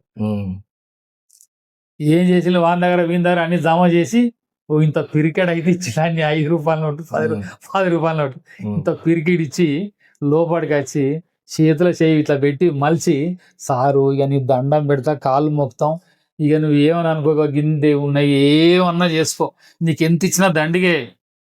కానీ మేము చాలా లేని వాళ్ళం, ఏదో ఏం దొడ్డు బాగుండేదిరా, పిరికి నిండున్నాయి పైసలు, అన్ని రూపాయలే, ఇవి నువ్వు సప్న తీసుకున్నా జోలో పెట్టుకున్నా, లెక్క పెట్ట జోలో పెట్టుకున్నా. అయితే నేను పెట్టింది ఒక గ్లూకోజ్ పెడితే అప్పుడు 50 రూపాయలు. 50, 100, 200, 300 ఇస్తారు కావచ్చు, నేను చేసింది ఏం లేదు కదా అని చెప్పి నేను కట్టా అనుకున్నా. వాళ్ళు అసలు చాలా వేల కట్టిల్లు. వాళ్ళు అది ప్రాణాన్ని కాపాడాలి కదా. ప్రాణాన్ని కాపాడినామంటే ఎన్ని రూపాయలు నేను దండిగే అని చెప్పి ఆ 2300 ఇచ్చింది. పాపం వాళ్ళ దగ్గర కూడా లేవు పైసలు స్పాట్ల, వాళ్ళ దగ్గర వీళ్ళ దగ్గర అడుక్కున్న జమ చేసుకున్నాం, ఇంటి వెనక అడ్జస్ట్మెంట్ చేసుకున్నాం. ఇస్తే తీసుకున్నా. సరే ఏమనుకోని పోవాయి సబ్జెక్ట్ పో అని తీసుకొని ఇంట్లో దేవునర్లా పోయి లెక్క పెడితే ఇన్ని ఉన్నాయి, అన్ని మడత పెట్టి లెక్క పెడితే 2300. వామో, నా నెల కంటే ఎక్కువ సంపాదన వచ్చింది ఇప్పుడేనా. ఇక సరే ఆడికే తృప్తి పడే అయిపోయింది. అది పెద్ద సంఘటన. అది నాకేం తృప్తి మిగిలిందంటే, ఒక మనిషిని బతికిచ్చినా కదా అని ఒక బాగా తృప్తి మిగిలిపోయింది. మాకే కొత్తగా అనిపిస్తుంది. అంటే ఇప్పుడు ఇన్ని విన్నాం కదా, ఇది మాకే కొత్తగా అనిపిస్తుంది. ఇది ఎక్కడ ఇలా మీరు, ఇది నేను సొంతంగా మా పిల్లలకు కూడా చెప్పాను నేను, వాళ్ళు కూడా పరిచయం అయితే. అంటే ఏ డాక్టర్ చేయలేరు, వాళ్ళు చేయాలంటే చీరాలే, ఒక్కొక్కటి తీయాలి, వాళ్ళే అది పెద్ద కథ ఆ కాలంలో. అయితే ఓన్ ఐడియా, అరటి పనులు తినిపించకపోతే రావు. అరటి పండ్లు గుజ్జులలో చిక్కినాయి, అవి మెత్తగా గుంజుకొచ్చినాయి ఇతరికి. అట్లా ఇంకొక కాడ హుజరాబాద్ దగ్గర ములంగుర అని ఒక ఊరున్నది. అక్కడ కూడా నేను పోయి కొద్దిగా స్టార్టింగ్ లా నేను ప్రాక్టీస్ పెట్టినప్పుడు ఏమైందంటే, అక్కడ ఒక పెద్ద మనిషి డెత్ అయిందని చెప్పి యువతలేసిండు. డాక్టర్ దగ్గర పోతే కూడా లేడా అయిపోయింది తీసుకోపోరు అంటే తీసుకొచ్చిండు, ఆ డెపారేషన్. అయితే నేను కొత్తగా ప్రాక్టీస్ అక్కడ పెట్టినప్పుడు ఏమైందంటే, అక్కడ ఉన్న వాళ్ళు కొంతమంది వచ్చి ఇక్కడ వరంగల్ నుంచి ఒక కొత్త డాక్టర్ వచ్చిండు, ఇక్కడ చూపిద్దాం ఆయనకు కూడా అని చెప్తే రామన్ పోయింటే పోయి ఇంటికి పోయి చూసిన. బాగా పల్స్ పట్టుకొని చూస్తే పల్స్ అసలే దొరుకుతలేదు. చాలా ట్రై చేసిన. హుజరాబాద్ తీసుకొస్తే డాక్టర్ కూడా ఆయన డెత్ అయిపోయిన తీసుకోపోరు అని అన్నాడు. తీసుకొచ్చాడు, వారేసింది. ఒకసారి ఈయన కూడా చూపించిపోరాదు అని చెప్తే నేను పోతే చూసిన. హైడ్రేట్ పడ్డ ఈ చెయ్యి ఆ చెయ్యి పల్స్ చూడంగా ఎక్కడో కొంచెం కొట్టుకున్నట్టు డౌట్ వస్తాను అని చెప్పి ఏం చేసిన, నాకు తెలిసింది ఎమోక్సెల్ అని ఒక గ్లూకోజ్ ప్రాణవాయువుని సప్లై చేస్తుంది, ఆక్సిజన్. ఆ గ్లూకోజ్ టేపోన్ లిమోదాలు నేను రాసిస్తాను చెప్పి ఉరాదు పోయి తొందరగా పట్టుకొచ్చింది. ఇటొక గ్లూకోజ్ పెట్టిన, ట్రై చేస్తాను. మరి ఏమన్నా ప్రాబ్లం అయితే అంటే నీకు ఎందుకంటే చనిపోయినా, నువ్వైతే ట్రై చేయరాదు అన్నారు. వాళ్ళు కూడా హామీ ఇచ్చింది. సరే అని నేను ఇటొక గ్లూకోజ్ పెట్టి ఇంటికి వచ్చిన. అది అయిపోయి 1 గంట 2 గంటలు అయిపోతుంది. అయిపోగానే నాకు అది చెప్పండి, మళ్ళీ వీలుంటే చూస్తా అని చెప్పి. గ్లూకోజ్ అయితే ఎక్కుతాందంటే సరే రికవర్ అయితే అవుతుంది చూద్దాం అని ఐడియా వేసిన. ఇతని సగానికి 30 ఎక్కింది. ముసలోడు బొర్రిండి ఇట్లా బొర్రగానే అందరూ పరిచయం అవుతాను. ఆ గ్లూకోజ్ ఎక్కువనే ఉన్నది. ఒక బొరుడు బొరిండట మూడోనంతా వీడు దయ్యమా భూతమా అన్నాడు. వాళ్ళు పరిచయం అవుతాను. ఒక పొలగాడు దవదవ వీసుకుని టక్కన రమ్మని వచ్చింది దవదవ వచ్చి సార్ ఆయన ముసలోడు లేతాండు లేవబోతాండు గుల్కోతాండు లేతాండారా నేను పరిచయం అవుతా దవదవ ఆయన గ్లూకోజ్ ఎక్కేదాకుండి అది ఊరవేగి చేసేసిన సరే లేచిండు. లేచి మంచిలు అడిగిండు, మంచిలు ఇచ్చిండు, కూర్చుని పెట్టిండు, మాట్లాడతాడు. వాడు కోమల పోయినట్టున్నాడు అప్పుడు. అయితే సరే నేను కూడా ప్రయత్నం చేసిన, సక్సెస్ అయింది. అది కూడా పెద్ద పేరు వచ్చింది, ఊళ్ళో అంతా పరిశాన్ అయింది. ఏంద్రా వాడు కొన్ని రోజులు బతికిండు. అయితే వానికి ఒక ఆవు ఉన్నది ఇలా వాళ్ళ ఇంట్లో.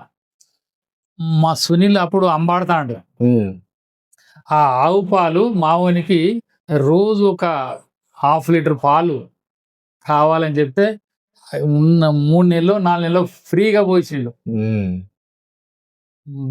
బతికించినందుకు ఫ్రీగా పాలు పోసిండు. ఆ పాలు మా ఆమె కొంచెం పాలు లేకుంటే ఆ పాలతోనే బతికినవాడు. అట్లా మీరు ఒకరికి హెల్ప్ చేస్తే మీకు ఒక హెల్ప్. అయితే అలాంటి కొన్ని సంఘటనలు చాలా జరిగినాయి. ఇంకెన్నో. కొంతమందికి ఇంకా కొంతమంది పిల్లలు లేని వాళ్ళు ఉన్నారు చాలా మంది ఇక్కడనే లోకల్లా. కరీంబాద్ నుంచి వచ్చిండ్రు చాలా మందికి పిల్లలు లేరు. ఎందుకు లేరు అని నేను సెమినాలిసిస్ చేయడం, వీళ్ళకి స్కానింగ్ చేపియడం, ఇట్లా కొన్ని టెస్టులు చేయడం, చేపించి ట్రీట్మెంట్ స్టార్ట్ చేయడం, చెప్పి వాళ్ళకి కొన్ని కౌన్సిలింగ్ చేయడం. వాళ్ళు భార్య భర్తలు అనే వాళ్ళు ఎట్లా ఉండాలి, ఎట్లా చేసుకోవాలి, ఏ టైంలో ఉండాలి, ఎట్లా చేయాలి, ఈ మందులు కరెక్ట్ మింగాలి, మీరు ఇవి తినద్దు, ఇట్లా ఉండాలి అని చెప్పి వాళ్ళ కౌన్సిలింగ్ ఇచ్చి పోయినా. పోతే వాళ్ళకు సక్సెస్ రేట్ వచ్చేసింది. వచ్చింది. ఇప్పుడు ఈ 2 ఉంగరాలు ఉన్నాయి కదా, ఈ 2 ఉంగరాలు కూడా నాకు వాళ్ళు ఫ్రీగా గిఫ్ట్ ఇచ్చినాయి. ఒకటి కామారెడ్డి పెళ్ళి అని పరకాల దగ్గర, వాళ్ళకు పిల్లలు లేరు పాపం. వాడు ఇద్దరం చేస్తున్నాడు, 3వ పెళ్ళి మీద వాళ్ళిద్దరు గాలిదని ఇడిచిపెట్టింది, దీన్ని చేసుకున్నాడు, దీనికి కూడా అయితే లేదు. లోపం ఎక్కడ ఉందంటే ఇతనిలోనే ఉన్నది. అయ్యో, వాళ్ళ పల్లెటూళ్ళు విలేజ్ లో తెలియదు కదా వాళ్ళకు ఎక్కడ లోపం. పిల్లలు అయితే అంటే ఇడిచిపెట్టుడే. అయితే అది తప్పు, సైంటిఫిక్ రీజన్ లో తప్పు అది. అయితే ఇద్దరికి పరీక్షలు చేస్తే వీళ్ళకి స్పెర్మ్ కౌంట్ తక్కువ ఉన్నది. తక్కువ ఉన్న వల్ల అయితే లేదు. ఆమెకు స్కానింగ్ అయితే అంతా బాగానే ఉంది.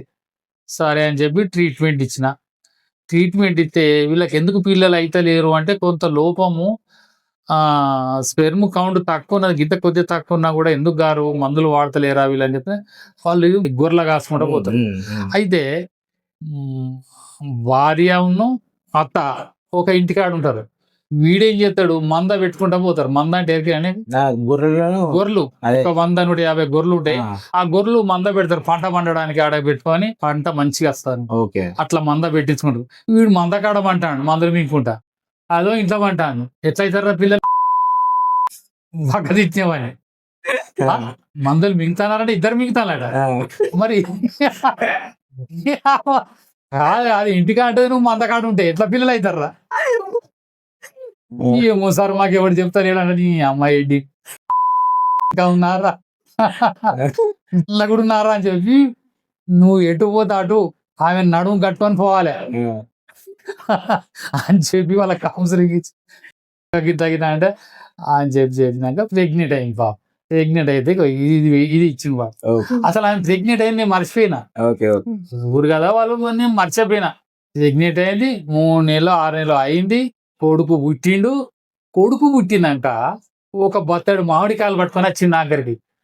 ఇదే ఇల్లు అడ్రస్ పట్టుకొని వచ్చి ఆ ప్రెగ్నెంట్ అయ్యే ముందు నేను ఉత్తానే ఓరల్గా అన్నా, అరే నీ భార్య మరి ప్రెగ్నెంట్ అయితే ఏమి ఇస్తాను నాకు, పెడతానే పావుతులు బంగారం ఇస్తుంది వాడన్నాడు. ఏమి ఇస్తానో నేను అడిగిన, అది ఎప్పుడో మర్చిపోయినా. వాడు మందులు మంచిగా వాడిన, ఆల్రెడీ ప్రెగ్నెంట్ అయింది. వాడు కంటిన్యూగా ఇక పోతాను అట్లనే. అక్కడ పరకాల చూసుకున్నాను, మందులు పడ్డాను. కొడుకు పుట్టాం కదా, మనం సార్కు డాక్టర్కు మాట ఇచ్చినాం అని చెప్పి భర్త నిండా మన తొక్కు మామిడికాయలు పట్టుకొని వచ్చిండు హాస్పిటల్. పోతే ఎవరు వీడికైనా చూసిన కదా నేను వచ్చి నిలబడ్డాడు. సారు మర్చిపోయినా అంటే అరే ఎవరున్నా నేను సార్, అయ్యో ఇట్లా కామారెడ్డి. ఓహో నువ్వనే ఏమో గన్ని రోజులు అటైపోయినా, నీ చేయి చల్లోనే మారే గర్భవతి అయిందా, అట్నే వాడిని కొడుకు పుట్టిండు బాంచను అని చెప్పి కాళ్ళ వేలు పట్టుకొని ఆ బత్తడు మాడికాడ పెట్టి ఇక అది ఆ బంగారం పొట్టం బొడ్డకెళ్ళి తీసి చేతిలో పెట్టి దండం పెట్టిండు. ఈ ఏంటిదిరా ఇలా నేను చూస్తాడు బంగారం. అరే అన్నమాట ప్రకారం తప్పు కాదు సార్ మనం అట్లా చేయాలి కదా. బాబుడి ఎంత నిజాయితీ పరువు రానుకునే సార్ హ్యాండ్ తీసుకుని ఉత్తగం చేయాలని ఉంగరం చేయించు అట్లా ఒక గిఫ్ట్ రూపంలో అదే గుర్తుకున్నది మీకు అంతే. అట్లా ఇట్లా కొన్ని ఎన్నో ఉన్నాయి నేను చేసినాయి. అంటే మనం స్వయంగా రీసెర్చ్ అండ్ డెవలప్మెంట్ నాది. అలానే రీసెర్చ్ అలానే డెవలప్మెంట్ అవును. అట్లా చేసుకుంటా సో ఇక్కడికి వచ్చిన.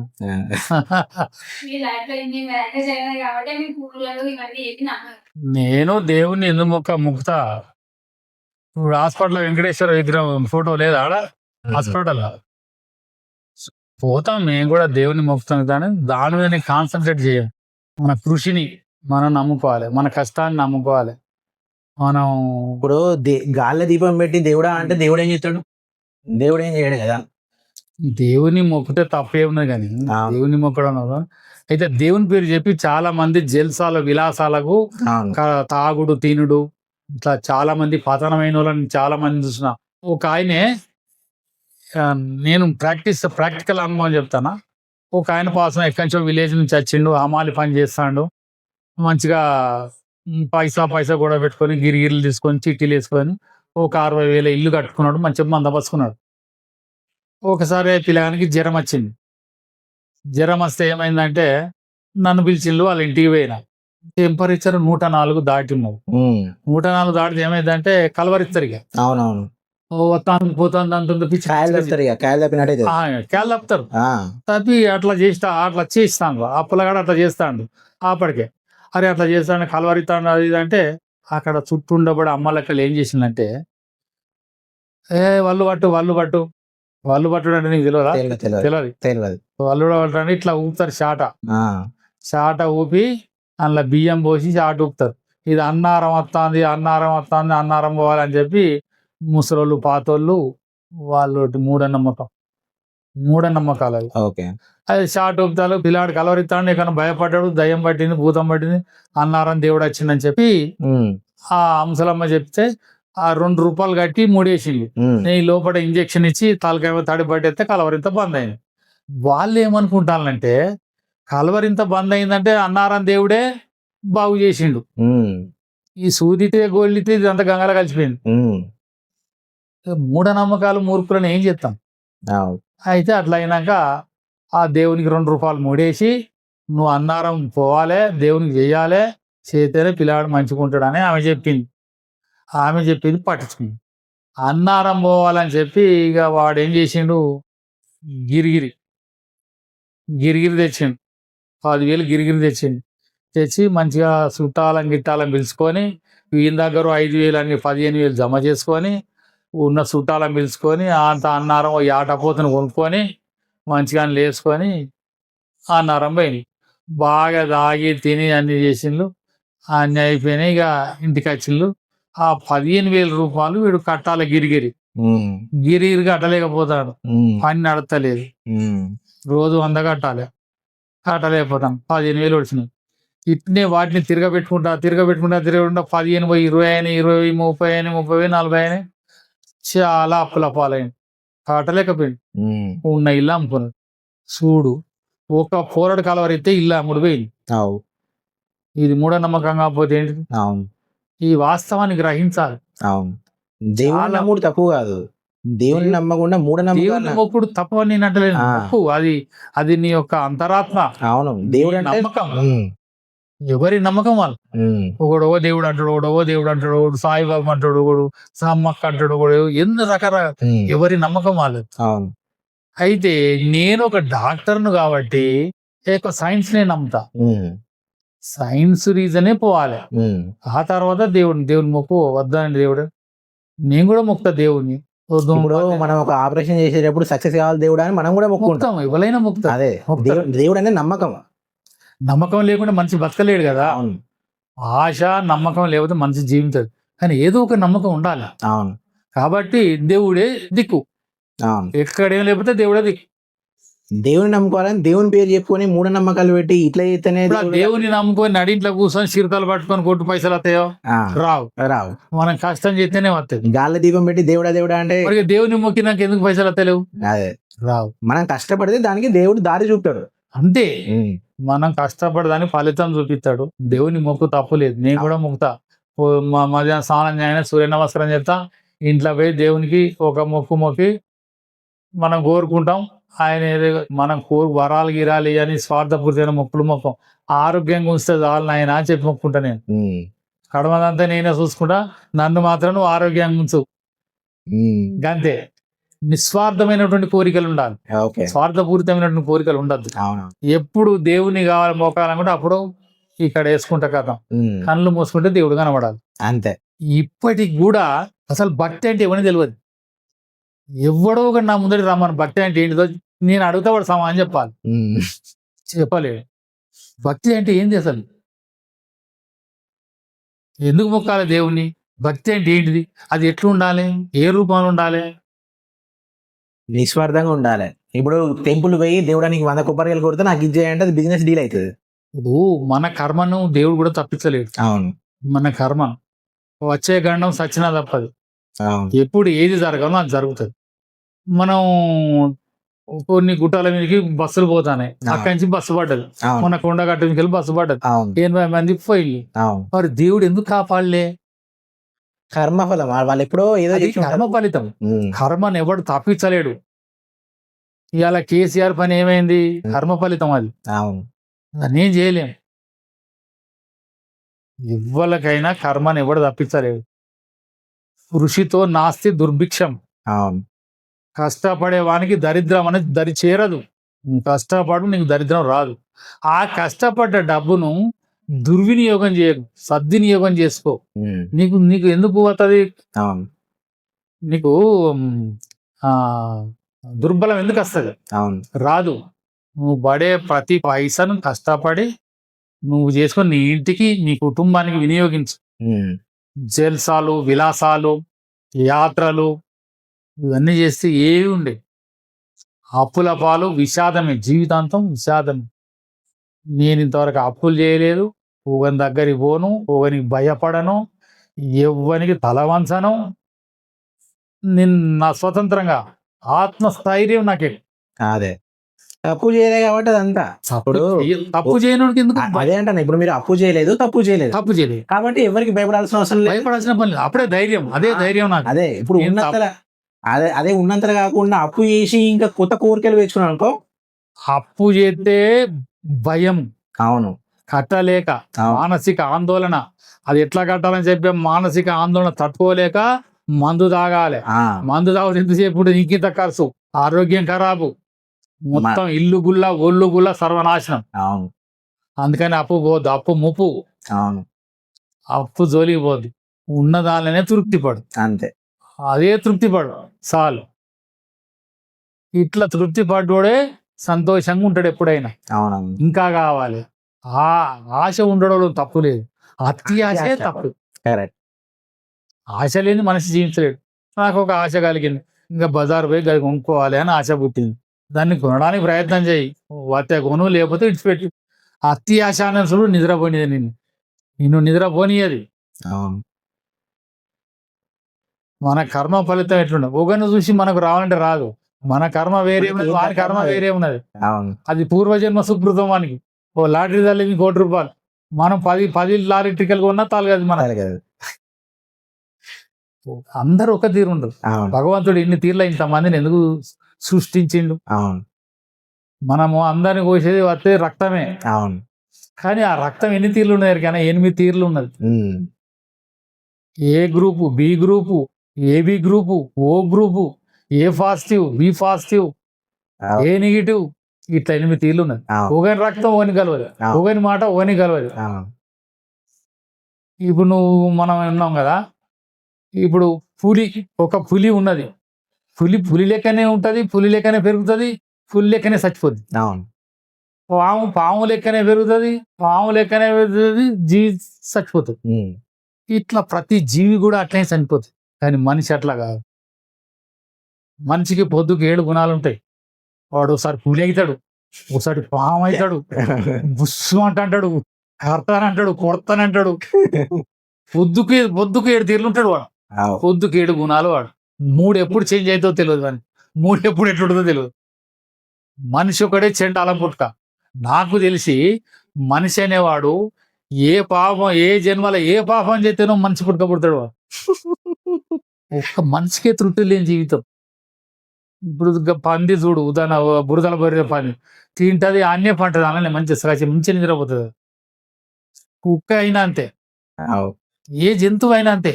కానీ ఒక మనిషికే తృప్తి లేదు. ₹1 రాని రోజుకొని తృప్తి ఉండదు. ఇంకా కావాలి, ఇంకా కావాలి, ఇంకా నా మనవని కావాలి, ఇంకేమనుకో కావాలి. వీడెన్నెల్లో బతికినట్టు, వీడు అవన్నీ చూసినట్టు, వీడెప్పుడు తస్తాడో వీనికే తెలియదు. మనవని కావాలి, మా మనవని కావాలి, వానికి కావాలి, వీని కావాలి, ఇది నాది అది నాది, కర్త పొడతా అందరినీ అంట. వ్యర్థం. మనిషి జన్మ ఏంది, ఈ పాడు జన్మ అనిపిస్తుంది నాకు. తృప్తి లేని జీవితం ఏంది ఇది? ఎంత సంపాదించు, ఎన్ని చెయ్యి, ఇంతవరకు కావాలనో అందరికీ సంపాదించుకొని తృప్తిగా ఉండాలి. తృప్తి చాలు. నేను కష్టపడ్డ కాడికి చాలు. నేను కష్టపడ్డందుకు కొంత ఫలితం దక్కింది. నా పిల్లలు చదువుకున్నారు, వాళ్ళు సెటిల్ అయిపోయిన్లు. ఇంటనా వాళ్ళు వాళ్ళు సెటిల్ చేసినాం. మేము కూడా ఆర్థికంగా కొంత పర్వాలేదు. నాకంటూ కొంత దాచుకున్నా, అది చాలు. ఇంకా కావాలి, ఇంకా ఏం చేసుకుంటా, నేను ఏం చేస్తా? తినటోని కాదు, తాగటోని కాదు. మరి ఎవరికి ఇవ్వాలి? మందిని ముంచి ఎవరికి వీణ్ణే ముంచకుండా అయిపోయా. అంతే. వానికి ఇచ్చుడు ఎందుకు? వాని వాడు సంపాదించుకుంటాడు. తృప్తిగా బతకాలి. అంతే. వచ్చిన పేషెంట్లతో మంచిగా సెల్సాల్ చేసి, నవ్వుకుంటా, తుల్లుకుంటా, టైం పాస్ చేసి, హాయిగా మాపడికి ఇంత తిని భార్యతో ఆగే సబ్జెక్ట్ కూడా సగం రోగం తగ్గిపోతుంది. అట్లా మంచిగా నవ్వుకుంటా మాట్లాడుతుంది.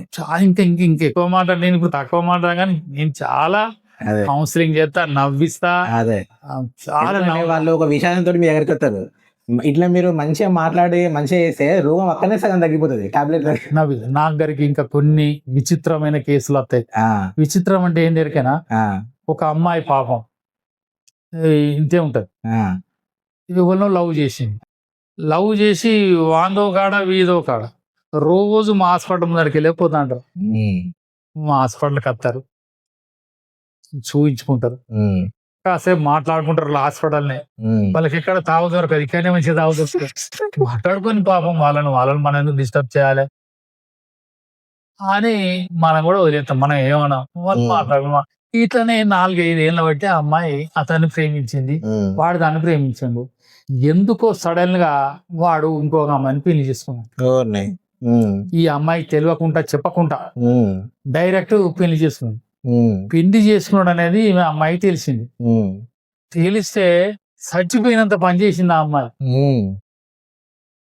అంత కింద పడి బొరుతాంది, నాకు అంత ఎట్లా అవుతుంది, నాకు అంత గుడ్డి కనబడుతుంది, ఏం కనబడతలేదు అంటాను. అరే ఇంత పబ్లిక్ అంత బ్లర్రీగా అవుపడతాను అంటే మానసికంగా డిప్రెషన్ లో పోయింది. అరే ఏం చేయాలి అమ్మ?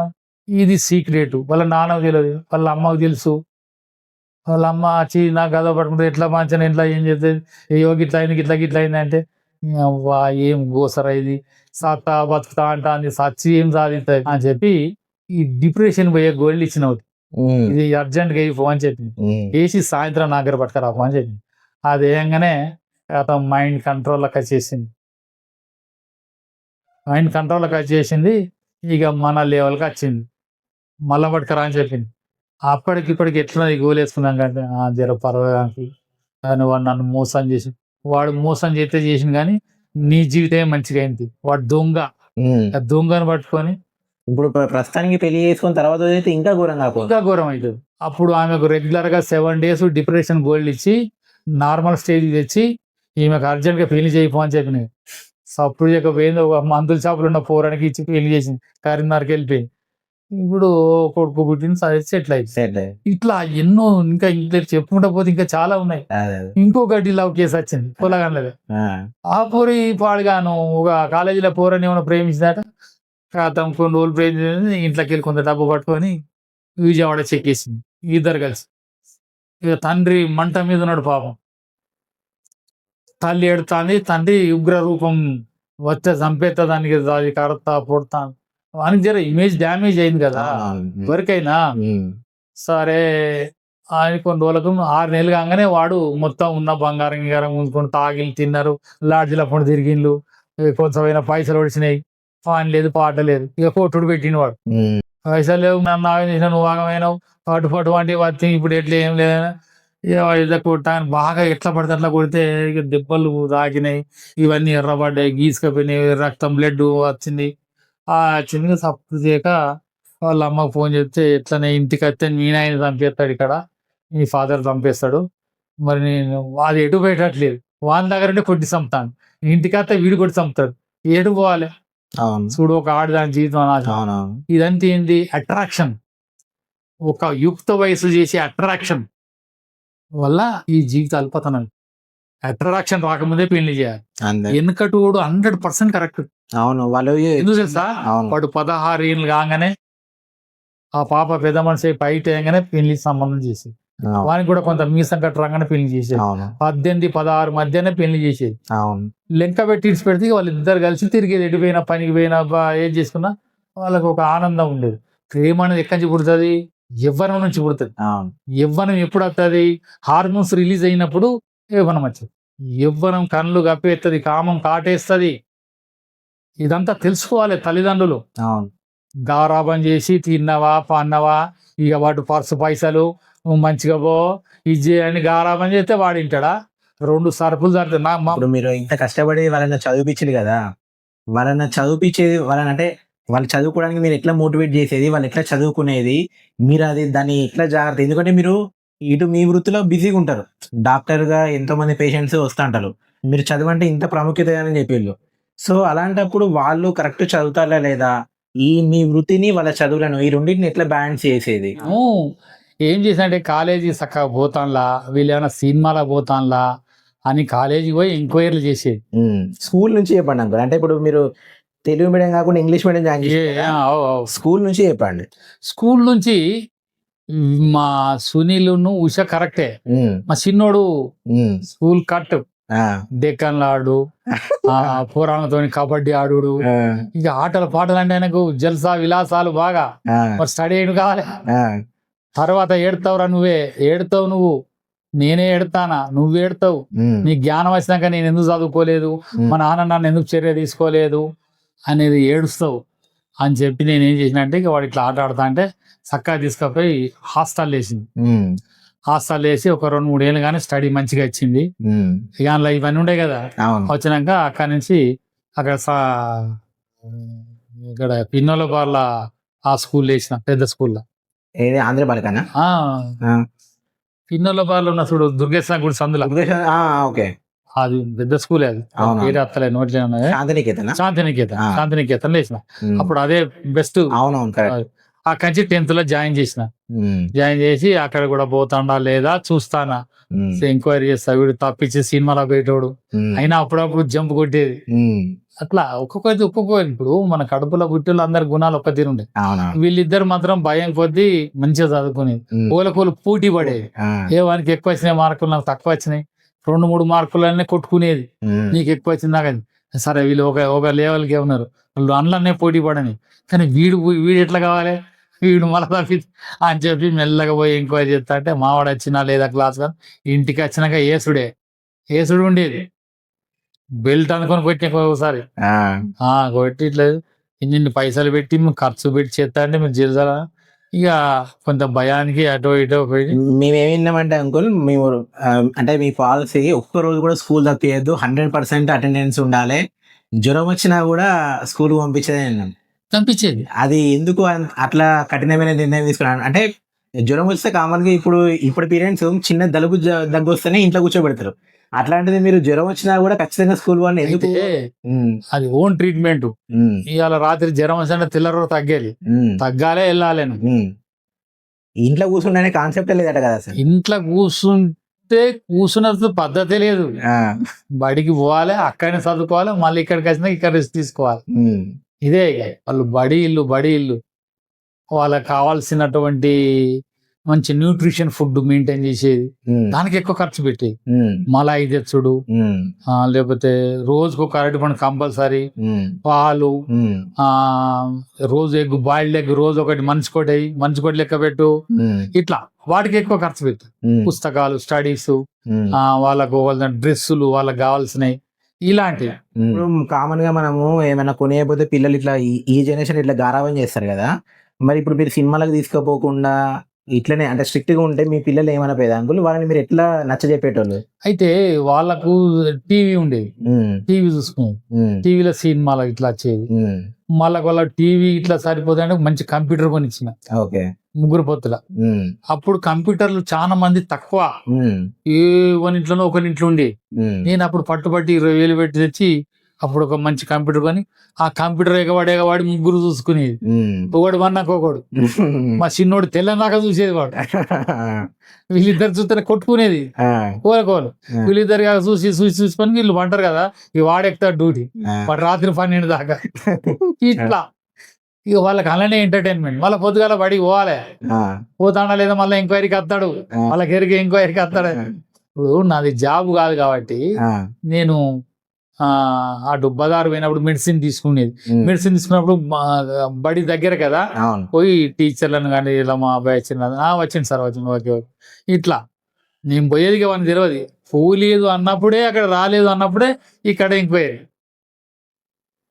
ఇట్లా భయము, భక్తి, గౌరవం, మర్యాద, మంచితనం ఎన్ని నేర్పాలనో అన్ని నేర్పింది ఓకే. సాధ్యమైనంత వరకు. లేకపోతే రేపు వీళ్ళు చక్కగా పెరగకపోతే, నా స్వార్థం నేను చూసుకుంటే, వీళ్ళు పెరగకపోతే వీళ్ళు నాకు ఏకు మేకైతారు. అవును. అప్పుడు ఇంకా పెద్ద కష్టపడవాలి చెప్తాను, అవును. పెద్ద బర్డెన్ చిక్కుల్లో ఇరుక్కోవాలి చెప్తాను నేను. వీళ్ళు మంచిగా పెరిగింది అనుకో, నేను హ్యాపీగా ఉంటాను నేను. అవును. అందుకని అన్ని చర్యలు తీసుకున్నాం కాబట్టి అక్కడ ఉన్నారు ప్రస్తుతానికి. అవును. ఇప్పటికైనా పాపం వాళ్ళు నేను చెప్తే భయపడతారు, నాకు ఇంక భయపడతారు. మీ మాటకు విలువ ఇస్తారు, మీ మాటకు విలువ ఇస్తారు ఇప్పటికి కూడా. విలువిస్తారు, రారు ముందరకి చక్కగా ఖచ్చితంగా మాట్లాడితే ఇక్కడ కూర్చుంటాడు. అవును. అందుకని నేను ఎక్కువ వాళ్ళని నొప్పియను, అత్యవసర పరిస్థితులు ఉన్నప్పుడే కూర్చున్న పెడతా. అదే. ఇక ప్రతి చిన్నదని బాగుండదు, వాళ్ళ స్వేచ్ఛ వాళ్ళకి ఇవ్వాలి. ఉమ్, పెద్దోళ్ళ ఇల్లు వాళ్ళకు కూడా కొన్ని పర్సనల్స్ ఉంటాయి, ఎన్నో అవును. వాళ్ళ ఇష్టం. అయితే అంకుల్ ఇప్పుడు మీరు చిన్నప్పుడు కొంతవరకు 10th క్లాస్ వరకే చదువుకున్నా, అప్పుడు డబ్బులు అంత లేకపోయేది అన్నారు కదా. మీ చిన్నతనంకి వెళ్తే అంటే మీ బాల్యం గురించి, మీ అమ్మ నాన్న గురించి, మీరు చిన్నప్పుడు ఎట్లా ఉండేటోళ్ళు, మీ ఫాదర్ ఏం చేసేది, మీ మదర్ ఏం చేసేది? మా ఫాదరు, మాది ఒక చిన్న ముప్పారం అనే గ్రామం మాది, ఇక్కడ ధర్మసాగర్ మండల్, ధర్మసాగర్ పక్క మట్టి. ఓకే. నేను అక్కడనే పుట్టిన, 6 ఏళ్ళ దాకా అక్కడనే ఉన్నా. అక్కడ ఏమైతుందంటే మగ్గం నేయడం, మగ్గం నేస్తేనే అది పెద్దగా సరిపోలేదు. నేను మాకు 2 చెల్లెళ్ళు, ముగ్గురం మొత్తం మా తల్లిదండ్రులకు. అయితే ఆర్థికంగా వెనుకబడిపోయినాం. పద్మశాలి కుటుంబాలు అప్పుడు కొద్దిగా ఇబ్బందికరంగా ఉండేది. చీర నేస్తేనే ఎవరైనా పైసలు ఇస్తేనే తిండి తికానా, ఇలాంటివి కొన్ని ఉండేది. మా నాన్న ఆర్థికంగా కొంత బొంబాయికి పోయిండు, బొంబాయి సంచర్ మిల్లులో కొన్ని రోజులు పనిచేసిండు. అక్కడి నుంచి కొంత డబ్బు పట్టుకొని ఊడబెట్టుకొని తెచ్చుకున్నాడు ఆయన. తెచ్చుకొని కొంచెం ఇంటికాడ అదో ఏదో పెచ్చులకు మిత్తిలకు ఇచ్చుకుంటా బతుకుంటా చీరలు నేసుకుంటా పోయిండు. అక్కడ మా ఫాదర్ వాళ్ళ చెల్లెళ్ళు, అక్కలు, బావలు ఇక్కడ ఉండరు ఉర్సుల, ప్లస్ ఇక్కడ తోట్ల. వాళ్ళ జాడ పట్టుకొని ఇక్కడికి వచ్చిండు. వచ్చి అజంజా మిల్లో కొన్ని రోజులు పని చేసిండు. చేస్తే ఏమైందంటే ఆ కాపుషన్ అనేది ఉంటది కదా, మొగ్గం నేస్తా అంటే బూరు లేత అది లంగ్స్ పట్టుకొని టీబీ అటాక్ అయింది. అయ్యో. టీబీ అటాక్ అయితే అప్పుడు టీబీకి మందులు లేవు. టీబీ మందులు లేక ఇక కొన్ని రోజులు బాధపడ్డాడు. ఆ టీబీలో కూసి ఎంతో కొంత భూమి అమ్మిండు, కొంత అన్ని పోయినాయి, కొంత లాస్ అయిపోయింది. ఆఖరికి డెత్ అయిపోయింది. అప్పటికి నేను 17-18 ఏళ్ళు ఉన్నా, ఆయన డెత్ అయిపోయిండు. మా అమ్మ ఏం చేసేది, బీడీలు చేసేది. బీడీలు చేస్తే ఏమొస్తుంది, ఏం రాదు. చాలా దుర్బలమైన జీవితం మాది. దుర్బలమైన జీవితం నుంచి కష్టపడి నేను అప్పుడు మెడికల్ స్టోర్లో జాయిన్ అయినది, విధి లేని పరిస్థితిలో. 30 రూపాయలు జీతం నెలకు 30 రూపాయలు. 30 రూపాయలకు 30 కిలోల బియ్యం వచ్చినాయి. అప్పుడు పైసలు తక్కువ, అన్ని చీపు. ఉమ్, 4 రూపాయల కిలో నూనె, మంచి నూనె, ఉమ్, అంత చీప్ అండ్ బెస్ట్ ఉండే. ఉమ్. కానీ ఇప్పుడు ఎట్లయింది, చాలా ఘోరంగా అయింది. అయితే అంకుల్ నేను విన్నది ఏంటంటే మీకు మీ నాన్నగారు చనిపోయే టైంకి దాదాపు 40,000 అప్పు ఉండేది. ఆ అప్పు మీరే మా కష్టపడి నాన్న మా నాన్న ఆ, మా నాన్న చనిపోయేటాళ్ళకు 30,000 అప్పు ఉన్నది. ఉమ్, 30,000 అప్పు ఉన్నది. నాకు పెళ్లి అయింది. ఉమ్, అది మా నాన్న చనిపోయేటాళ్ళకి కాదు, ఉమ్. నాకు పెళ్లి అయినాక. Okay, okay. మా నాన్న చనిపోయింది, అక్కడ అయిపోయింది. ఇక ఉమ్. మా అమ్మ బిడీలు చేసుకుంటే, మా చెల్లెళ్ళు చిన్న పిల్లలు, ఉమ్, నాకన్నా చిన్నోళ్ళు. అదే మీ చెల్లెల పెళ్ళిళ్ళు కూడా మీరే చేసిర్రు. ఆ అప్పు తీర్చిళ్ళు, అప్పు తీర్చి అప్పు చెల్లెల తెచ్చి పెళ్లి. చేసినాం. ఉమ్, వాళ్ళు దాటిపోయిన్లు. ఉమ్, ఇక నేను పెళ్లి చేసుకున్నా. ఉమ్, నేను 25 ఏళ్ళ పెళ్లి చేసుకుంటే ఉమ్, వీళ్ళు ముగ్గురు 30 ఏళ్ళ ముగ్గురు పుట్టింది. ఉమ్, వీళ్ళు విలేజ్లలో పుట్టింది. ఉమ్, నేను అక్కడ ప్రాక్టీస్ చేసి విలేజ్లలో బళ్ళు కానీ స్కూల్ కానీ మంచి లేవు. ఉమ్, వీడు పెద్దది 5 ఏళ్ళు, వీడు 4 ఏళ్ళు, వీడు 3 ఏళ్ళు. ఇక ఇక్కడ ఉంటే లాభం సిటీకి వెళ్ళి వచ్చి ఆ 30,000 అప్పును పల్లెటూరు నుంచే తెంపిన. ఉమ్. చిట్టీలేసి, చీటీలు పాట వేసి. చిట్టీలు, ఉమ్, పాట చిట్టీలేసి రోజుకు ఊళ్ళే సైకిల్ వేసుకొని తిరిగితే ఒక 50 రూపాయలు, 30 రూపాయలు, 80 రూపాయలు, 100 రూపాయలు వచ్చేది. ఉమ్, అందులోకి వెళ్ళి మేము తినంగా మిగిలిన రోజుకు 50 వెనకకేసి నెలకు 1,500 చిట్టి వేసుకుంటా పోయి ఒక 30,000 చిట్టీలు వేసిన. ఉమ్, వేసి అప్పులన్నీ ఆ చిట్టీలు ఎత్తి ఆ అప్పులన్నీ కట్టేసి ఇక మళ్ళీ మేము వరంగల్కి వచ్చినాం. వరంగల్కి వచ్చి చిన్నగా ఇల్లు ఉండే మాకోటి, ఉమ్, ఆ ఇల్లునే సెటిల్ చేసుకొని ముందట 2 రూములు వేసుకొని ఇక ఈ ముగ్గురం, మేము, మా అమ్మ, మదర్ అంత ఒక్క కాడ ఉండి ఇక నేను ఊళ్ళో సైకిల్ వేసుకొని తిరుగుడు, ఏదో దొరికిన కాడికి పైసా పైసా మూడేసుకొని వీళ్ళని స్కూళ్ళలో జాయిన్ చేసి చిన్నగా ఇట్లా ప్రాక్టీస్ చేసుకుంటా ఖర్చులను బట్టి పని చేయడం. ఖర్చులు పెరిగిన కొద్దీ నా పని పెంచుకున్నా అంటే ఒక ఇది ఎల్ఐసి లాంటిది, ఇది మన ఉమ్, సహారాలో జాయిన్ అయిన. ఉమ్, సహారాలో కూడా కొంత నెలకు 5,000 4,000 వచ్చేది. ఉమ్, అవి కూడా పోగు చేసేది. ప్రతి పైసను ఒడిసి పట్టిన. ఉమ్, ఇలా ఖర్చులు బాగున్నాయి. ముగ్గురు ఒకసారి స్కూలు ఇంగ్లీష్ మీడియం పెట్టుకున్నా ఉమ్, అని చెప్పి వాళ్ళతోని బాగా ఉమ్, అట్లా పెట్టుకొని సంఘం స్టార్ట్ చేసుకొని సంఘం నుంచి డబ్బులు ఎత్తుకొని ఆ సంఘాన్ని కట్టుకుంటా వీళ్ళను బడికి అది చేసుకుంటా అన్ని చేసుకుంటా వచ్చింది. ఉమ్. అప్పుడు ఎప్పుడైతే తెంపినాం అప్పుల జోలికి పోలేగానే. అదే ఇక అదే ఫస్ట్ అండ్ లాస్ట్ అప్ ఆ లాస్ట్ అండ్ ఫైనల్ అది. ఇక అప్పు ముప్పు అని తెలుసుకున్నా. చాలా 7 ఏళ్ళు తిప్పల పడ్డా ఆ 30,000 అప్పు తెంపడానికి. అదే ఆ కాలంలో ఆ కాలంలో అంటే 30,000 అంటే దాదాపు 30 లక్షలు. అంతే 30 లక్షలు అప్పు అన్నట్టు. అదే చాలా పెద్ద అమౌంట్. చాలా పెద్ద అమౌంట్ అది. 30,000 అనిపిస్తుంది మనకు. అవునవును. కానీ అప్పుడు చాలా కష్టం. 1970s లో 30,000 అంటే ఇప్పుడు 30,000 అంటే ఏంటనుకున్నా 30 లక్షలతో సమానం. అవును. అది తెంపేటాలకు 7 ఏళ్ళు పట్టింది నాకు. అది తెంపుకొని ఇక వద్ద అప్పు జోలి కాదు, అడక తిన్నామే చేయని అప్పద్దు. అదే అది మీకు మెయిన్ టర్నింగ్ పాయింట్ అన్నట్టు. అప్పు మీద అది అక్కడి నుంచే జీవిత గుణపాఠం నేర్పిన. అదే డబ్బును ఎంత ఒడిసి పడితే అంత మనం పైకి వస్తాం. అవును. అనవసరం ఖర్చులు తగ్గియాలి, అంతే. అవసరం ఉన్న కాడ పెట్టాలి. అనవసరం ఖర్చులు ఏంటి, దేవుడికి చేయాలి, ఇలా యాటని దేపో లేదా కోళ్ళని దేపో, కోళ్ళని తెచ్చినాక చుట్టాలను పిలవాలి, 2-3 సీసాలు పడతారాపో, ఇక నేను సంపాదించిన సీసాలకు కోళ్ళకు యాటలకే పోతుంది. ఇక వీళ్ళని ఎప్పుడు చేయాలి నేను? ఇవన్నీ ఎవరు లేకుండా పుట్టాడు కదా, ఎవడ తీర్చాడు కదా, మళ్ళీ మనం చేయకుంటే కోళ్ళని కోయకుండా దేవుడు వచ్చి మీద పడి సంపది కదా. ఇలాంటి మూఢనమ్మకాలను నేను కట్ చేసేది. మూఢనమ్మకాలు లేవు, దేవుడు లేదు, దయ్యం లేదు, అన్ని పక్కన మారేసిన. దేవునికి పండుగ వస్తే చేసుకోరు, నేను చేస్తా, అంత రొటీన్. ఫ్యామిలీ వరకు ఓకే, అంతే. ఫ్యామిలీ వరకు ఓకే, ఇంతే. ఇక ఇట్లనే కాలం గడుపుకుని కాకుండా ఒక్కొక్కరిని పెళ్లి చేసిన ఇక ఇంత దూరం గుంజుకొచ్చింది. అదే అంకుల్, ఇప్పటి వరకు మీరు చెప్పిన వాటిల్లో ఆంటీ గురించి మీరు చిన్నప్పటి నుంచి ఇప్పుడు ఇన్ని సెల్ఫ్ డిసిషన్ తీసుకున్నారు మీరు, అంటే పిల్లల విషయంలో కఠినంగా ఉండడం కానీ, డిసిప్లిన్గా ఉంచడం కానీ, వాళ్ళ చదువులు అన్నీ. సో ఇందులో ఆంటీ మీకు ఇట్లా సహకరించింది? ఆంటీ అన్ఎడ్యుకేటెడ్, ఆమె సహకరించడం అనేది ఏం లేదు. పిల్లలు కామన్ గా వంట చేయడం, వాళ్ళకు పెట్టడం, మనకు పెట్టడం, ఆమె ఆమె గృహిణి కాబట్టి ఆమె సపోర్ట్ అనేది ఏమి ఉండదు. అంటే ఇప్పుడు చాలా మంది ఏమంటారు అంటే, ఇప్పుడు మీరు ఇవన్నీ చేసిళ్ళు, కొన్నిసార్లు మీరు కఠినంగా ఉండి వాళ్ళని కోపం ఇప్పుడు ఇందాక మీరు చెప్పి బిడ్డ తీసుకుంటున్నాను ఇప్పుడు ఎట్లుంటది అంటే ఇద్దరు ఇట్లా ఎవరన్నా ఒకరు ప్రేమగా ఉండాలి. ఇప్పుడు మీరు కొట్టిల్లు ఒకరి దగ్గర తీసుకోవాలి. అట్లాంటప్పుడు ఆంటీ దగ్గర తీసుకొని ఓదార్చడం లేకపోతే అంటే ఇప్పుడు ఇద్దరు కొడితే ఉండదు కదా. ఇద్దరు కొట్టరు. అదే ఇప్పుడు అయితే ఆమె పిల్లలను మంచిగా చూసుకుంటది ప్రేమగానే. కాకపోతే ప్రేమ అనేది నాకు కూడా ఉంటది. ప్రేమ ఉన్నది కాబట్టే ఇవన్నీ నేను చేయగలుగుతాను. అదే అయితే పైకి కఠినంగా ఉన్నా కూడా లోపల ప్రేమే ఉంటది పిల్లలంటే. అవును, అవి ఉన్నాయి కాబట్టి ఇవన్నీ చేస్తాను. మనకెందుకు ఇంత రిస్క్ మరి? అవును. కాబట్టి అది భర్త అనేవాడు మగవాడు ఇంటికి ఉన్నాడు, అది కఠినంగానే ఉండాలి. నాన్నేమో కఠినంగా ఉంటాడు కానీ మనసులో ప్రేమ ఉంటది. అమ్మేమో ఆ ప్రేమను పైకి చూపిస్తుంది. అంతే తేడా. అంతే తేడా. అయితే నేను తీసుకునే నిర్ణయాలు నాకు ఎదురు చెప్పడము ఇలాంటివి ఏమైనా ఉంటే అందరు నాకు భయపడదు. కుటుంబ సభ్యులు మొత్తం భయపడదు. ఈవెన్ మా మదర్ కూడా ఎదురు చెప్పేటోళ్ళు చెప్పలేరు. ఎందుకంటే తప్పు చేస్తలేరు కాబట్టి. మీరు తప్పు నిర్ణయాలు తీసుకుంటలేరు కాబట్టి. తప్పు నిర్ణయం తీసుకుంటలేను, తప్పు చేస్తలేను, మంచి చేస్తానా, మంచి చేసుకొస్తానా, సమాజంలో గౌరవంగా బతుకుతానా, సమాజంలో గౌరవాన్ని తీసుకొస్తానా ఇంటికి. అవును. ఇక నన్ను ఎవరేమో ఎందుకంటారు? అవును, ఇది తప్పు అని వాదిస్తే వాళ్ళకు ఉన్నట్టే. ఇక వాదించలేదు. అదే ఒకటి ఏలు పెట్టి చూపించకుండానే నేనేం ఫాలో అవుతాను. అవును, ఫస్ట్ టైం అవన్నీ చూసుకుంటా.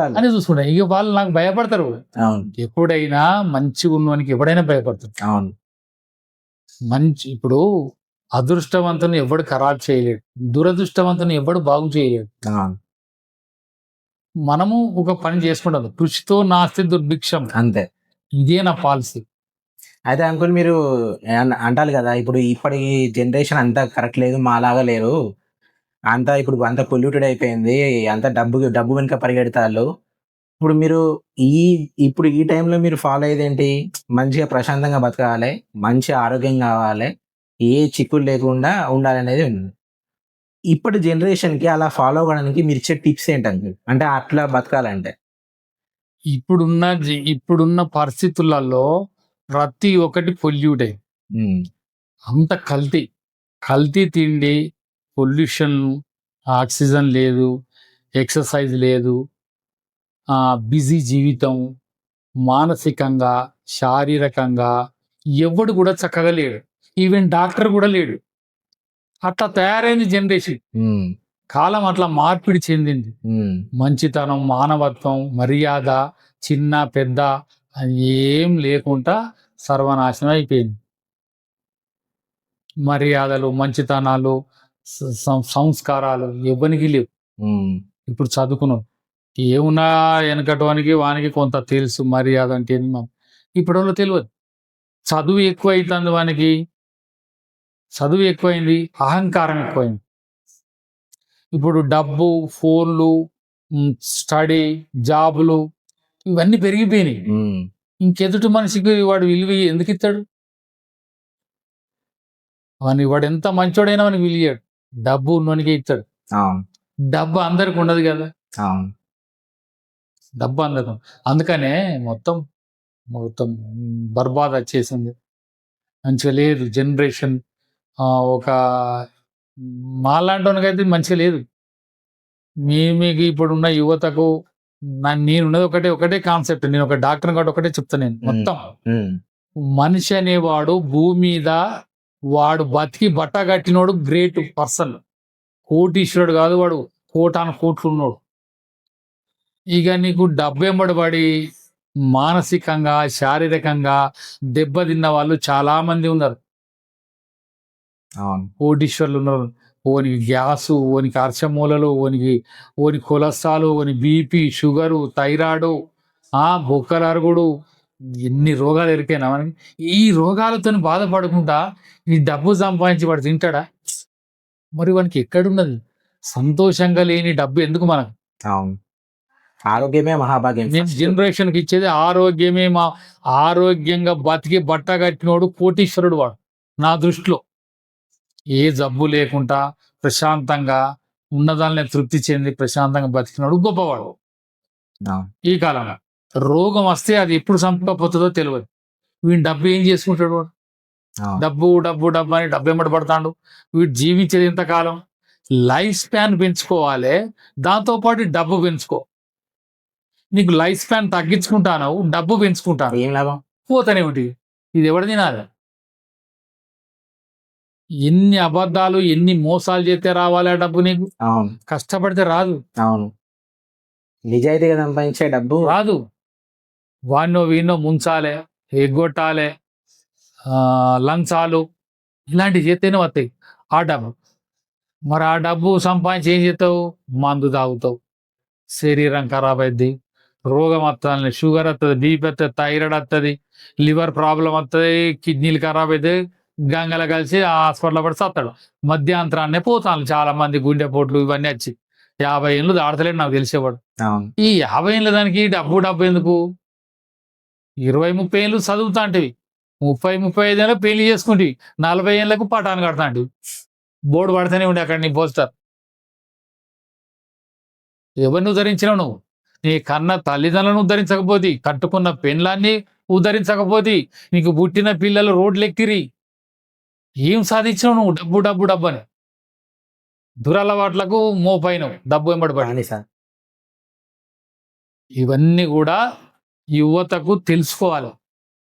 ఆరోగ్యంగా ఉండాలంటే ఆరోగ్యంగా ఉన్నాడు గొప్పవాడు. ఆరోగ్యం కావాలంటే మనకు చాలా కష్టం.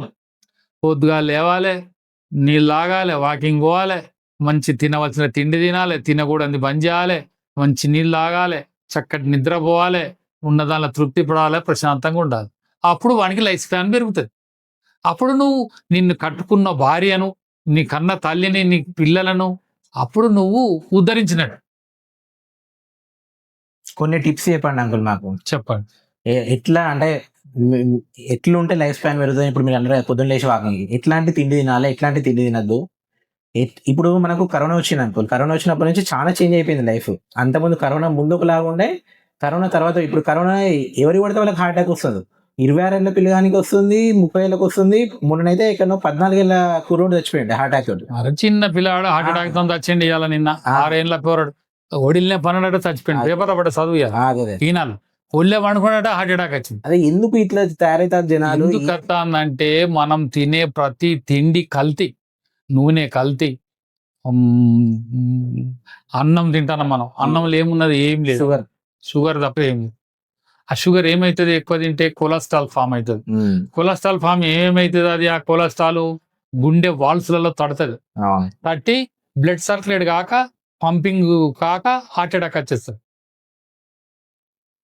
పంపు చేస్తే కదా గుండె, మరి అలా తట్టే, అది కొలెస్ట్రాల్ తట్టింది కదా. కొలెస్ట్రాల్ అంటే పూటిక, మోరిలో పూటిక తడితే నీళ్లు ఎదురపోతాయి. ఆ పంపింగ్ చేసినప్పుడు పోకపోతే ఏమైందంటే హార్ట్ అటాక్ పేలిపోతుంది. ఈ కొలెస్ట్రాల్ ఎందుకు పెరుగుతుంది? అన్నం తింటే పెరుగుతుంది, ఆయిల్ ఎక్కువ వాడితే పెరుగుతుంది, స్వీట్లు తింటే పెరుగుతుంది, ఎక్కువ తక్కువ తింటే పెరుగుతుంది, బాడీకి ఎక్సర్సైజ్ లేకపోతే పెరుగుతుంది, నిద్ర లేకపోతే పెరుగుతుంది. ఇవన్నీ తప్పించుకుంటావు ఇప్పుడు నువ్వు. అందుకే మనిషి బ్రతికున్నోడే గొప్పవాడు అంటాడు డాక్టర్ నాగేశ్వర్ రెడ్డి, పద్మవిభూషణ్. డాక్టర్ నాగేశ్వర్ రెడ్డి అని ఏఐ హాస్పిటల్లో ఆల్ ఇండియా గ్యాస్ట్రైంటాలజిస్ట్ లో డాక్టర్, గొప్ప పెద్ద డాక్టర్. ఆయనకు మొన్ననే పద్మవిభూషణ్ అవార్డు ఇచ్చింది సెంట్రల్ గవర్నమెంట్. ఆయన ఇచ్చిన సందేశం, నా దృష్టిలో డబ్బున్నవాడు గొప్పవాడు కాదు, మంచి ఆరోగ్యం ఉన్నవాడు, ఆరోగ్యంగా ఉండి బ్రతికి బట్టగట్టినోడే ఇప్పుడున్న జనరేషన్ లో వాడు కోటీశ్వరుని కంటే గొప్పవాడు. బ్రతుకుతానవా జీవిస్తానవా? నువ్వు బ్రతుకుతానవా జీవిస్తానవా? బ్రతకడం వేరు, జీవించడం వేరు. బ్రతకడం అంటే కింద తిండి పాచిపోయింది తిన్నాక ఈ చెత్త నిలబడుతుంది, ఈ శరీరం నిలబడుతుంది. కానీ జీవించడం వేరు. జీవించడం అంటే మంచి కళలు, డ్రీమ్స్, మన ఆశలు, కోరికలు నెరవేర్చుకోవడమే జీవించడం. బ్రతకడం అనేది ఎవరు? పందులు, కుక్కలు అన్ని బతుకుతానే, మనం కూడా బతుకుతాం. ఏం బతకది? నిరాశ జీవితం. చాలా మందికి ఇండియాలో 72% మానసిక బాధలతోని కొట్టుమిట్టాడుతాను. యాంగ్జైటీ, డిప్రెషన్, కొట్టుమిట్టాడుతాను, నిద్ర పట్టక. 93% నిద్ర లేదు మన ఇండియాలో ఎవరికి. నిద్రలేమి చాలా సమస్య, నిద్రలేమి పెద్ద సమస్యగా మారిపోయింది. ఆ నిద్ర లేకపోతే ఏమైందో ఇవన్నీ తెలియదు. నిద్ర లేకపోతే అనేక రకాల ప్రాబ్లమ్స్ అయితే పిల్లలు పుట్టారు, హార్మోన్స్ ఇన్బ్యాలెన్స్ అవుతాయి, సెక్స్ డ్రైవ్ సరిగ్గా ఉండదు, భార్య భర్తలు విడాకులు,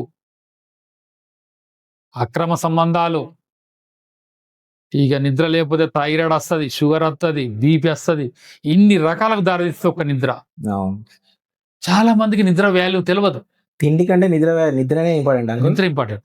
అయితే నిద్ర వాల్యూస్ ఎవరిని తెలివై, అయ్యాల కాకపోతే రేపు నిద్రపోతుంది అని అనుకుంటారు, దాన్ని కొట్టి పారేస్తారు. ఎందుకంటే ఇవాళ రేపు చాలా మంది యూత్ మంచిగా నైట్ లైఫ్ కల్చర్ అని చెప్పి నైట్ అనుకుంటాడు, 12 గంటలకు 1 గంట దానిక పబ్బులలో ఎంజాయ్ చేస్తాడు ఫ్రెండ్స్ తోటి, తాగుడు. నిద్ర ఎక్కడ ఫెయిల్ అవుతుంది ఎరికేనా? ఫోన్లు. రెండవది లైటింగ్స్.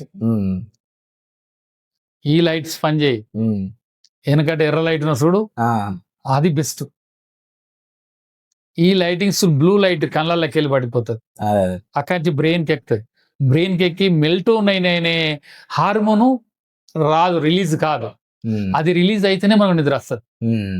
మనం 12-1 గంట దాకా లైట్ల కింద తిరుగుతాండి, మళ్ళీ ఇది పోతే ఫోన్, ఈ ఫోన్ లేకపోతే బతికేటట్లేం, అట్లా అలవాటు అయిపోయి ఇక మనకి నిద్ర కదా. నిద్ర లేకపోతే ఇన్ని రోగాలు, గుండెపోటు కూడా వస్తుంది నిద్ర లేకపోతే. మెయిన్గా వచ్చేది గుండెపోటు. రెస్ట్ లేదు కదా బాడీకి రెస్ట్ లేకపోతే అది ఇద్దరే కొట్టుకోవాలరా బాబు, నేను నాకు రెస్ట్ నిద్ర ఉంటేనే నీ బాడీలో ఆర్గాన్స్ అన్ని రిపేర్ అవుతాయి. అవి రిపేర్ అవుతా అంటే సాయంత్రం 6-7 అయిందంటే నీ బాడీలో ఆర్గాన్స్ వాటి పని చేయడం ఆగిపోతాయి, అవి నెమ్మదిస్తాయి. సూర్యోదయం అయిపోగానే 7 కాగానే సాయంత్రం కాగానే అన్నీ ఆగిపోతాయి. నువ్వు నీళ్ళు తాగినా అలానే ఉంటాయి. కిడ్నీలు కూడా రెస్ట్ తీసుకుంటాను. ఇక తప్పని పరిస్థితుల్లో కిడ్నీలు పని చేయవలసి వస్తాను, నీళ్ళు పోతా అంటే పని చేస్తా అంటే దానికి రెస్ట్ ఎక్కనేది. నీకు నిద్ర ఎందుకు పడుతుంది? ఇటు బోరుడు అటు బోరుడు, మూత్రం లేపుతానేమిటి, పోతా అంటే మూత్రం పోసేస్తే మళ్ళీ నిద్ర పడ్డది. అడ్డమైన ఆలోచనలు, ఒకసారి లేచినా మన నిద్ర పడ్డది. దీనికి తోడు ఆర్థిక ఇబ్బందులు పోగా ఇంకొక మనిషికి ఇంకొక రోగం ఉన్నది. మనకు లేకున్నా మనకే బాధ, ఎదుటోనికి ఉన్నా మనకే బాధ. మనకు లేకున్నా మనకే బాధ, ఎదుటోనుకున్నా మనకే బాధ. అవును. ఎట్లా ఇది? ఈ మనిషి నైజం ఎన్నడు తప్పించుకుంటాడు? ఈ సత్యాలు ఎన్నడు గ్రహిస్తాడు వాడు? మనిషి జీవితం శాశ్వతం కాదు కదా. ఉన్నంతసేపు ప్రశాంతంగా ఉందాం. కోట్లు సంపాదిస్తా, నేను పట్టుకపోను కదా, తినలేను కదా. తింటే నా కనీసం కోట్లు 10 రూపాయలు సంపాదిస్తా తినగలుగుతా కావచ్చు, 1000 రూపాయలు సంపాదించి తింటానా? తినలేను. ఆడ స్టోర్ చేస్తావు, అది ఎవడో తింటాడు. నీకు తినే టైం లేదు, తినలేవు. తింటే లైఫ్ స్పాన్ తగ్గుతుంది. ఎక్కువ తిన్నా కష్టమే, కరెక్ట్ ఎంత కావాలో అంతే తినాలి. తక్కువ తిన్నా కష్టమే, ఎక్కువ తిన్నా కష్టం. అయితే ఈ తినే విధానం కానీ, ఏ మనిషి ఎంత తినాలి, ఏ పని చేసేటోడు ఎంత తినాలి, ఏ టైంలో పడుకోవాలి, ఏ టైంలో తినాలి, నిద్ర అనేది లేకపోతే ఏం జరుగుతుంది, మనకు షుగర్లు బీపీలు ఎందుకు వస్తాయి, మనకు హార్ట్ అటాకులు ఎందుకు వస్తాయి, ఇప్పటి వరకు కూడా ఏ డాక్టర్ ఇంత పెద్ద చదువుకున్నా కూడా చెప్పలేదు. తినూరి బాదం పప్పు, పిస్తా పప్పు తినూరి బలం మంచిగా వస్తుంది అంటాడు. అది ఎవడు తినాలి, ఎంత తినాలి, ఎవడు తింటే ఏమవుతుంది, ఏ వయసోడు తినాలి? బాదం పప్పు పిస్తా నేను తినమని అందరికి చెప్తాను, అందరికి పడదు కదా. మరి ఇప్పుడు నేను వయసు అయిపోయింది, నాకు జీర్ణం వ్యవస్థ తగ్గిపోయి ఉంటుంది, నీకు జీర్ణ వ్యవస్థ కరెక్ట్ ఉంటుంది, నువ్వు తింటే కరెక్టే. మరి తినమన్నాడు కదా, నేను తింటే నాకు లేని రోగం తయారైంది. అందుకనే డాక్టర్లు తప్పు చేస్తాను. ఏ వయసు వాడు ఎంత తినాలి, ఏం తినాలి, ఏ రోగపూడి ఏం పత్యం చేయాలి, ఏది తింటే బాగుపడతాడు, ఇవన్నీ చెప్పి ఓపికలు లేవు. ఎవడు చెప్పాడు? మొత్తం నేను స్టడీ చేశాను. నేను ఇప్పుడు యాక్చువల్గా మిమ్మల్ని అదే క్వశ్చన్ అడదాం అనుకున్నాను అంకుల్. అదే డాక్టర్గా నేను ఈ మధ్య రీసెంట్గా గమనించిన, ఇప్పుడు మనం ఒక ఫీవర్ తోటి పోతాం అనుకోండి ఒక డాక్టర్ దగ్గరికి. పోయిన తర్వాత మనం అడుగుతాం, అంటే మన చిన్నప్పటి నుంచి మనం అడుగుతాం, డాక్టర్ ఏం తినాలి ఏం తినద్దని అడుగుతాం.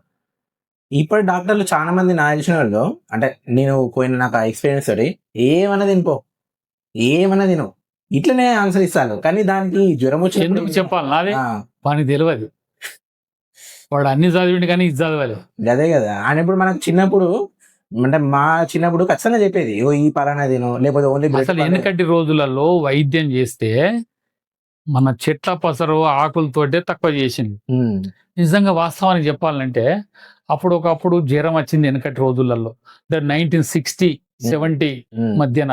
ఉమ్, అప్పుడు రోగం వచ్చింది. అప్పుడు ఈ వైద్య శాస్త్రం అంతా అభివృద్ధి చెందలేదు. ఉమ్, అప్పుడు ఏమైనా నాటు వైద్యం ఉమ్. ఇంగ్లీష్ మెడిసిన్ లేదు.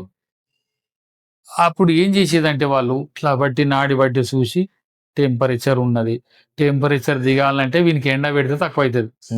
అయితే ఎండ పెట్టే వాళ్ళు ఏం చేస్తారు, ఇంతంత అన్నం ఉడుకుడుకు అన్నం వల్ల ఎల్లిపాయ కారం వేసుకొని తినిపో బిడ్డ అని చెప్పి ఏదో ఒక చెట్ల పసర గోళీలు ఇచ్చేది.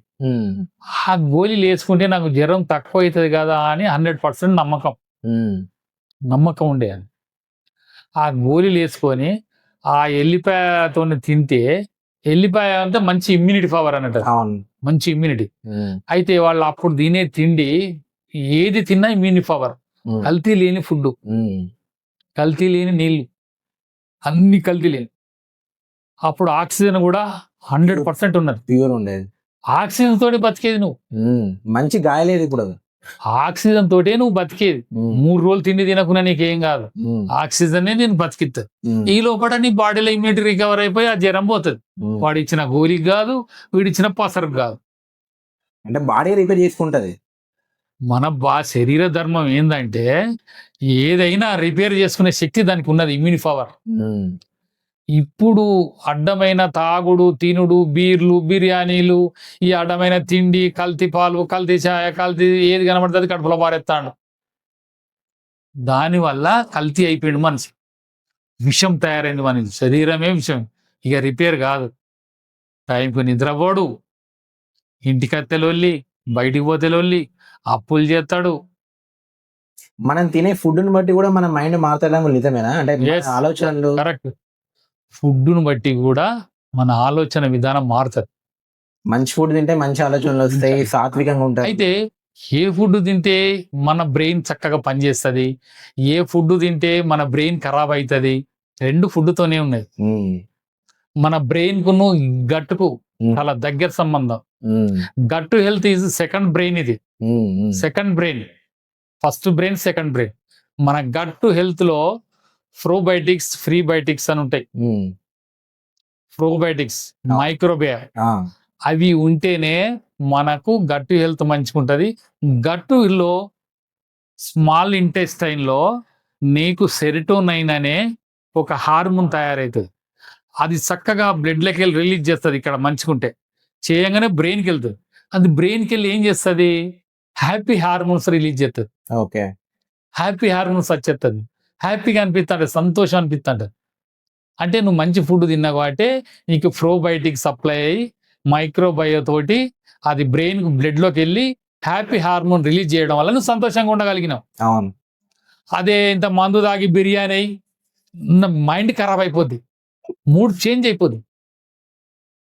ఇవన్నీ సైంటిఫిక్ రీజన్స్ నేను చెప్పేది. Correct correct. ఒక డాక్టర్గా చెప్తాను, ఇవన్నీ తెలుసు కాబట్టి చెప్తాను. అవునవును. ఇంకా ఎంత అంటే అంత చెప్తా సైన్స్ లో. నేను ఎక్కువ చదువుకోలేదు, ప్రాక్టికల్ అనుభవం. అవును, ఎక్స్పీరియన్సే గొప్పది నా దృష్టిలో. ఇంజనీరు కట్టలేని బిల్డింగు ఒక ఎక్స్పీరియన్స్ పర్సన్ మేస్త్రి కడతాడు. ఏం చదువుకోలేదు, ఇంజనీరింగ్ చదివిన బిల్డింగ్లు కూలుతానాయి, వాడు గట్టిగా ఉన్నాయి. అంటే ఇక్కడ స్టడీ తోటి ఏం ప్రాఫిట్ లేదు, బెనిఫిట్ ఏం లేదు. ఎక్స్పీరియన్స్ ఈజ్ గొప్పది, అనుభవం గొప్పది. మనిషిలో ఒక వెల్తి గుణం ఏంటంటే మనకు లేకున్నదని మనం బాధపడతాం, ఎదుటనుకున్నా మనకెందుకు బాధ. అరే వాడు మొన్న వచ్చిండు కారు కొనడు, మొన్న వచ్చిండు ఇల్లు కొనడు. ఇది నైజం, కామనేనా కదా? అవును.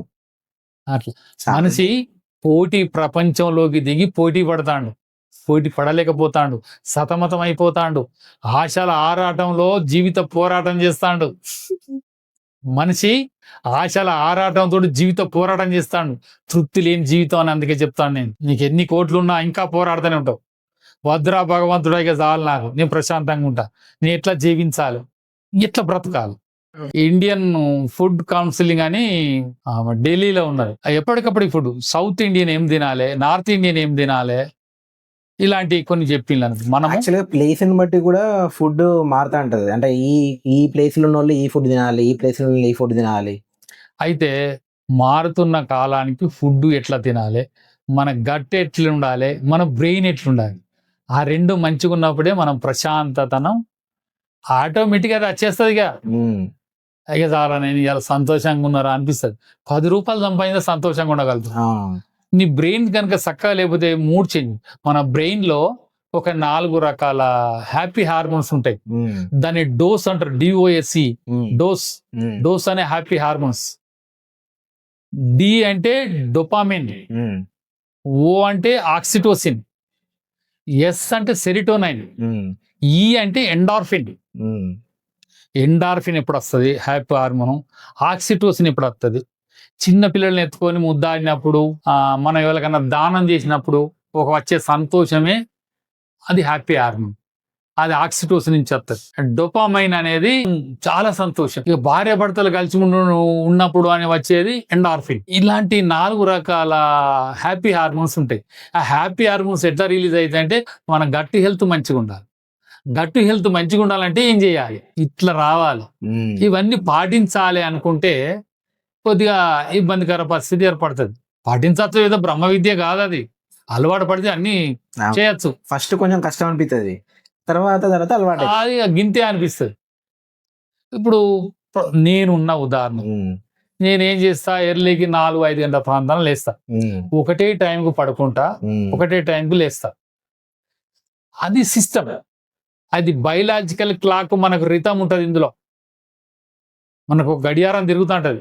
ఆ గడియారం తిరిగినట్టే నువ్వు తిరగాలి తప్ప గడియారానికి వ్యతిరేకంగా, అంటే కాలానికి వ్యతిరేకంగా బతుకుతానమ్మా. అయితే ఏం చేస్తానంటే 9-10 కాగానే చక్కగా పడుకోవాలి. ఒకటే టైంలో పడుకొని 4-5 గంటల ప్రాంతంలో లేవాలి. 6-7 గంటలు, 7-8 గంటల నిద్ర సరిపోతుంది. పోయినాక లేచినాం అనుకో, నిద్రను 7 గంటల టైంను మెయింటైన్ చేయాలి. ఉమ్, ఫస్ట్ మినిమం 7 గంటలు ఫస్ట్ మినిమం. ఉమ్, అక్కడి నుంచి లేచిన వెంటనే ఒక 1/2 లీటర్ నీళ్ళు తాగాలి, ఉమ్, ఎంప్టీ స్టమక్. ఉమ్. అయితే ఈ వాకింగ్ కాడ ఒక క్వశ్చన్ అంకుల్, చాలా మంది ఇంట్లోనే థ్రెడ్మిల్ పెట్టుకుని ఇంట్లోనే చేస్తారు. తప్పది, అది అదే, తప్పు. మనకు ఆక్సిజన్ కోసం బయటికి పోతేనే బయటికి పోతేనే ఆక్సిజన్ వస్తుంది, నీకు ఇట్లా దొరకదు. గదే. అయితే ఆక్సిజన్ అది ఎర్లీ మార్నింగ్ దొరుకుతుంది నీకు. మనకు జర స్పీడ్ అప్ చేయాలి. స్పీడ్ గా పోయి చక్కగా మళ్ళీ స్పీడ్ గా రావాలి. 40 మినిట్స్ ఆకుండా వచ్చి మళ్ళీ కొన్ని నీళ్ళు తాగి రిలాక్స్ అయ్యి బ్రష్ చేసి ఓట్స్ తీసుకుంటా నేను. మార్నింగ్ బ్రేక్ఫాస్ట్ ఓట్స్ ఒక 2 గుడ్లు తీసుకుంటా. ప్రోటీన్ కావాలి కదా మన నాకు. బాయిల్డ్ ఎగ్స్ తీసుకుంటా. అది బ్రేక్ఫాస్ట్ క్లోజ్. మళ్ళా లంచ్ లో 1 గంట 2 ఒకటే టైం తీసుకుంటా. లంచ్ కూడా 1:30-1 గంటల ప్రాంతాల అన్ని 2 రకాల కూరగాయలు గుర్తుపెట్టుకో. ఒకటి కాయగూర, ఒకటి ఆకుకూర, అలా పప్పు మిక్సింగ్. 3 అయితానే మొత్తం. అవును. పప్పు వల్ల ప్రోటీన్ వస్తుంది, ఆకుకూరల వల్ల విటమిన్ మినరల్స్ వస్తాయి, కూరగాయలతోటి విటమిన్స్ వస్తుంది, ఫైబర్ వస్తుంది. ఫైబర్ కావాలి కదా. ఈ ఫైబర్, ప్రోటీన్, విటమిన్స్, మినరల్స్ ఉంటే గట్ హెల్త్ మంచిగా వస్తుంది, బ్రెయిన్ బాగా పనిచేస్తుంది. అట్లా రోజు అన్నం తక్కువ తీసుకుంటా, కూర ఎక్కువ తీసుకుంటా. దాని ద్వారా ఏమైతుందంటే, అన్నం షుగర్ కదా, ఎక్కువ తింటే షుగర్ ఎందుకంటే పొట్ట రావద్దు, ఇవి రావద్దు, అది రావద్దు అంటే అవి తీసుకోవాలి. మళ్ళీ నైట్ 7 అన్నం తక్కువ, కూర ఎక్కువ. అందరూ అన్నంలో కూర కలుపుతారు, కానీ నేను కూరలో అన్నం కలుపుతా. అదే బెస్ట్. అట్లా తీసుకుంటా. కారం తక్కువ, నూనె తక్కువ, ఉప్పు తక్కువ. ఇక నీళ్లు గంటకు 200 ml నీళ్ళు తాగుతా. నీళ్ళు తాగడం ద్వారా బ్లడ్ ఫ్రెష్ అవుతుంది, మోషన్ ఫ్రీ అవుతుంది, యూరినరీ ట్రాక్ట్ ఇన్ఫెక్షన్స్ రాకుండా ఉంటాయి, కిడ్నీలు క్లీన్గా ఉంటాయి, బ్లడ్ లో కొలెస్ట్రాల్ పెరగదు. ఇది బతకడానికి సంబంధించినటువంటి సమస్యలు. ఇక జీవించడం అంటే ఏమున్నది, నాకు ఏం డ్రీమ్స్ ఉంటాయి ఇప్పుడు? అన్ని అయిపోయాయి. ఇక సంతోషం కావాలంటే ఏం చేయాలి? ఇప్పుడు నాకు దేనిల నుంచి వస్తుంది సంతోషం? ఇక నాకు ఎల్ల నుంచి రాదు, లోన్లీనెస్. అప్పుడప్పుడు సండే ఒక 90 ml బ్రాండ్ తీసుకుంటా. తాత్కాలిక సంతోషం, తాత్కాలికమే. మంచి ప్రోటీన్ ఫుడ్ తీసుకుంటా, మళ్ళీ దాన్ని తెల్లారి వాకింగ్ ద్వారా, చెమట ద్వారా తీసేస్తా. జీవించడం అనే దానికి నాకేం లేదు. పిల్లలందరూ సెటిల్మెంట్ అయిన్లు, వాళ్ళకైనా కష్టం వస్తే పోయి ఆదుకోవడానికి ధైర్యం చెప్తా. కేవలం ధైర్యమే, జరిగే తర్వాత సంగతి. ప్రస్తుతానికి ధైర్యం చెప్తా. చాలు ఏం కాదు, ఎందుకు భయపడుతున్నారా, చాలు కడతా కొడతా, ఏమో మన ఆయన నాకేం అనుకోండి, కొంత ధైర్యమే చాలు. అది చాలు. ఇక జరిగేది ఏమైనా జరగని చూసుకుంటా, ఎదుర్కొంటా నేను. ఇంకా అడుగులు చెప్తానే ఉంటా. 2 రోజులైనా ఉడవది, 2 రోజులైనా ఉడవది. కరోనా అప్పుడు ఎట్లాంటి experience వచ్చినాయి? కరోనా అప్పుడు మీకు ఎట్లాంటి పేషెంట్స్ వచ్చిండు చాలా వచ్చినాయి, చాలా మంది వచ్చింది. కరోనా పేషెంట్లు చాలా మంది వచ్చింది. ఉమ్, కరోనా పేషెంట్లు చూసిన నేను ఉమ్, చూసిన, కాకపోతే దూరం నుంచి మందులు ఇవ్వడం, దూరం నుంచి పైసలు తీసుకోవడం, ఉమ్, మాస్క్ పెట్టుకోవడం. ఉమ్, భయపడలే నేను. ఉమ్, భయపడడానికే కరోనా వస్తుంది. ఉమ్, అదొకటే సిస్టమ్. ఉంటుంటాం, పోతాం. ఉమ్. ఎన్నడైనా పోయేదే. ఇప్పుడు మీ జీవితాన్ని ఒకసారి వెనక్కి తిరిగి చూసుకుంటే ఒక గొప్ప అచీవ్మెంట్ గా మీకు ఏం గుర్తుందన్న? ఇది నేను సాధించిన, ఇది నా గొప్ప అచీవ్మెంట్ అని మీకు ఏది గుర్తుంది? ఇప్పుడు నాకెప్పుడు మ్యారేజ్ ఎప్పుడైందో, పిల్లలు పుట్టిందో, వాళ్ళను మంచి దారిలోకి తేవాలి, వాళ్ళకు ఒక మంచి చేయాలి, వాళ్ళని ఒక గుర్తింపు పొందేటట్టు చేయాలి, సమాజంలో గౌరవంగా ఉండాలి. అది కదా మనిషి కావాల్సింది. అవును, తన పిల్లలు మంచిగా ఉండాలి, తను మంచిగా ఉండాలి అనేది కదా కోరుకునేది. అవును, అది డబ్బు పరంగా అని కొందరు అనుకుంటారు. కాదు, డబ్బు పరంగా బాగుండాలంటే వాళ్ళు కొంతమంది ఉంటారు, కానీ విద్యా బుద్ధులతోటి సంస్కారవంతంగా ఉండి తల్లిదండ్రులను రేపు ఆదుకుంటారని వాళ్ళని అట్లా తయారు చేయాలి అనేది కొందరు ఆశయాలు, కొందరు ఆశయాలు. ఉమ్. నేను అనుకున్న ఆశయం అయితే నెరవేరింది. మీరు ఇక పిల్లలే మీ జీవితం అనుకొని బతికేళ్ళు. అంతే, పిల్లలే కదా, పిల్లలు మంచి, పిల్లలే మన ఆస్తి. మీరు ఏది అచీవ్ చేయాలనుకున్నా అచీవ్ చేయాలి. అదే అది achievement. అదే వచ్చింది. అప్పుడు మీరు అంత క్రమశిక్షణతోటి అప్పుడు అంత బాధ్యత తీసుకొని చేయడం వల్లనే ఇప్పుడు మీ పిల్లలు ఈ స్టేజ్ లో ఈ స్థాయిలో ఉన్నాయి. ఒకటి ఏంటంటే రిస్క్ తీసుకొని డబ్బు సంపాదించడం ఎందుకు, దాంతో మళ్ళీ మనం ఖరాబ్ అవ్వడం. అవును. జల్సాలు చేస్తే ఖరాబ్ అవుతాం కదా, అవును. ఎందుకు మరి అది? ఇప్పుడు జల్సా అంటే ఏంది? తాగుడు. తాగుడు తాగుడు ఖరాబ్ అవుతుంది మళ్ళా. అదే కదా. ఇప్పుడు జల్సా చేయాలంటే ఒక అడిగి తాగాలి, తాగాలి, మంచిగా ఎంజాయ్ చేయాలి. తాగితే హెల్త్ ఖరాబ్ అవుతుంది. తాగితే health ఖరాబ్ అవుతుంది. మళ్ళీ నేను హెల్త్ బాగు చేసుకుంటాను. నా 66 years ఇప్పుడు నేను హెల్త్ పరంగా పర్ఫెక్ట్. ఉమ్, నాకు షుగర్ లేదు, బీపీ లేదు, కొలెస్ట్రాల్ లేదు, గ్యాస్ లేదు, మోకాళ్ళ జబ్బులు లేవు, అరగలేదు. ఉమ్, పర్ఫెక్ట్ గా నడుస్తాయి ఇప్పటికి. ఉమ్, నా పని నేను క్లియర్ గా చేసుకుంటా, అందరితో సరదాగా ఉంటా, సంతోషంగా ఉంటా, 4 డబ్బులు వస్తాయి, సంతోషం వస్తుంది, ఇంకేం కావాలి? అంతే. సమాజంలో మంచి గౌరవం, పేరు ఉన్నది. ఇప్పుడు నేను సంపాదించే గౌరవం, మర్యాదలు, మంచితనం సొసైటీలో అది నా పిల్లలకు కూడా క్రెడిట్ అవుతుంది కదా, అవునవును, అది వాళ్ళకు కూడా క్రెడిట్ అవుతుంది. అవును. ఇప్పుడు పిల్లల్ని ఎవరైనా చూస్తే పలానా వాళ్ళ అబ్బాయి, పలానా వాళ్ళ అది. అబ్బాయినే కదా. ఆ క్రెడిట్ వాళ్ళకు రావాలి. మనం చెప్పేది ప్రతిది కూడా ఎదుటోళ్ళకు ఆదర్శంగా ఉండాలి. పాపం కనీసం వాళ్ళకన్నా కొంత దారి దొరుకుతుంది. ఖచ్చితంగా. నేను చెప్పేది ఏంటంటే, మీరు ఆరోగ్యంగా ఉండడానికి సూక్తులు చెప్పిన, అవును, డబ్బు ఎలా సంపాదించుకోవాలంటే సంపాదించడం అవసరం లేదు, ఉన్నదాన్ని కూడా పెడితే సరిపోతుంది. 10 రూపాయలు అయ్యేదాకా నువ్వు కూడా పెట్టు, 10 అయినాక అది కూడా పెడుతుంది. మా అమ్మ డైలాగ్ కూడా. అంతే, 10 రూపాయలు అయ్యేదాకా. అది వెనకట మన పెద్దవాళ్ళు, మన పూర్వీకులు చెప్పిందే ఇది. అవును, 10 రూపాయలు అయ్యేదాకా నువ్వు కూడా. నేను అదే పని చేసిన, 1,00,000 రూపాయలు అయ్యేదాకా బాగా కష్టపడ్డా. అప్పుడు డబ్బు దొరుకుడు కష్టం. 1,00,000 రూపాయలు అయినాక మీ తిలగిస్తా అంటే అదే తెస్తాను, నెలకు 5,000, 10,000 అట్లా. అప్పుడు ఆ యుక్త వయసులో మనం ఇవన్నీ అవును. ఏర్పడాయి, ఎన్ని చేసినా ఏర్పడాయి. కానీ గ్రేట్ థింగ్ నాకు ఏమనిపిస్తుంది అంటే అంకుల్, ఆ ఏజ్ లో ఉన్నప్పుడు ఎవరికైనా కోరికలు ఎక్కువ ఉంటాయి. కోరికలు ఎక్కువ ఉంటాయి. ఆ కోరికలు మీరు కంట్రోల్ చేసుకుంటారు చూడండి. ఆ కోరికల్ని కంట్రోల్ చేసుకొని నేను పక్కదారి పడ్డద్దు, నా పిల్లలే ధ్యేయం. అయితే ఒకటి ఏంటంటే, నా జీవితం నా గుణపాఠం నేర్పింది. అవును, నేను మా తల్లిదండ్రులు నన్ను ఎక్కువ చదివేయలేకపోయిన్లు, నేను ఏం చేయలేవు. కానీ అది లక్ష్యందో, కానీ నేను డాక్టర్ని అయితే అనుకోలే. ఉమ్, కానీ నేను డాక్టర్ని అయినా అనేది ఒక గ్రేట్ ఫీలింగ్ నాకు బాగుంటుంది. నేను ఎట్లా డాక్టర్ని కాగలిగినా, నేను డాక్టర్ని ఇట్లా అయినా అసలు. మీకు ఆ దారి దొరికింది. నేను పెద్ద పెద్ద కంపెనీ రిపేర్లు నాగరికి వస్తారు, డాక్టర్లు వస్తారు, అందరు వస్తారు. నేను మొత్తం సైన్స్ను విభజించి చెప్తా అంటే వాళ్ళు పరిశాన్ అవుతారు. ఏంది రైనా, నేను ఇంకా ఏది అడుగు చెప్తా. నేను ఇన్ఫెర్టిలిటీ గురించి అడుగు చెప్తా, డిసీజ్ల గురించి అడుగు చెప్తా, ఆ రోగం ఎందుకు వస్తుందో అడుగు చెప్తా. నేను దానికి పత్యం చేస్తే ఏం పత్యం చేయాలి, ఆ రోగం పత్యంతో సగం పోతుంది. అవును, 10 పాలు పత్యమే పని చేస్తుంది, మందు ఒక పాలే పని చేస్తుంది. ఫస్ట్ పత్యమే చెప్తా నేను. పత్యం చేస్తేనే నగరం మందులు వాడు, లేకపోతే వాడకు. పెద్ద దాకాలో పోతాడు, పోయి ఇక ఈ టెస్టులు ఆ టెస్టులు అన్ని మందులు రాస్తాడు, ఇంత కుప్ప ఇస్తాడు నెలకు సరిపడా. ఇక ఎట్లా సార్ ఇట్లా మింగి చెప్తాడు పో, మా కంప్యూటర్ చెప్తాడు పో అంటాడు. వీనికి ఓపికంటుంది. నెక్స్ట్ అంటే ఇంకొక 300 వస్తాయి, 500 వస్తాయి ఫీజు. అరే పోవా, మా వాడు చెప్తాడు పో, అక్కడ చెప్తాడు పో, కంప్యూటర్ చెప్తాడు పోనాడు అంటాడు. వీళ్ళు చెప్పుకుంటుంటే వీనికి చెప్పరాదు, వాడిని చెప్పరాదు, ఓపిక లేదు. అక్కడ వాడు పోతే డాంపౌండర్ అంటే ఏమేమి తినాలి సార్, అన్ని తినిపోవా పో, అన్ని తినిపో, ఏం కాదు పో, ఏమైనా రాపో, మా సార్ చూసుకుంటాడు. వాడు తింటూనే ఉంటాడు, వీడు అత్తనే ఉంటాడు. వాని ఇల్లు గుల్ల చేస్తారు.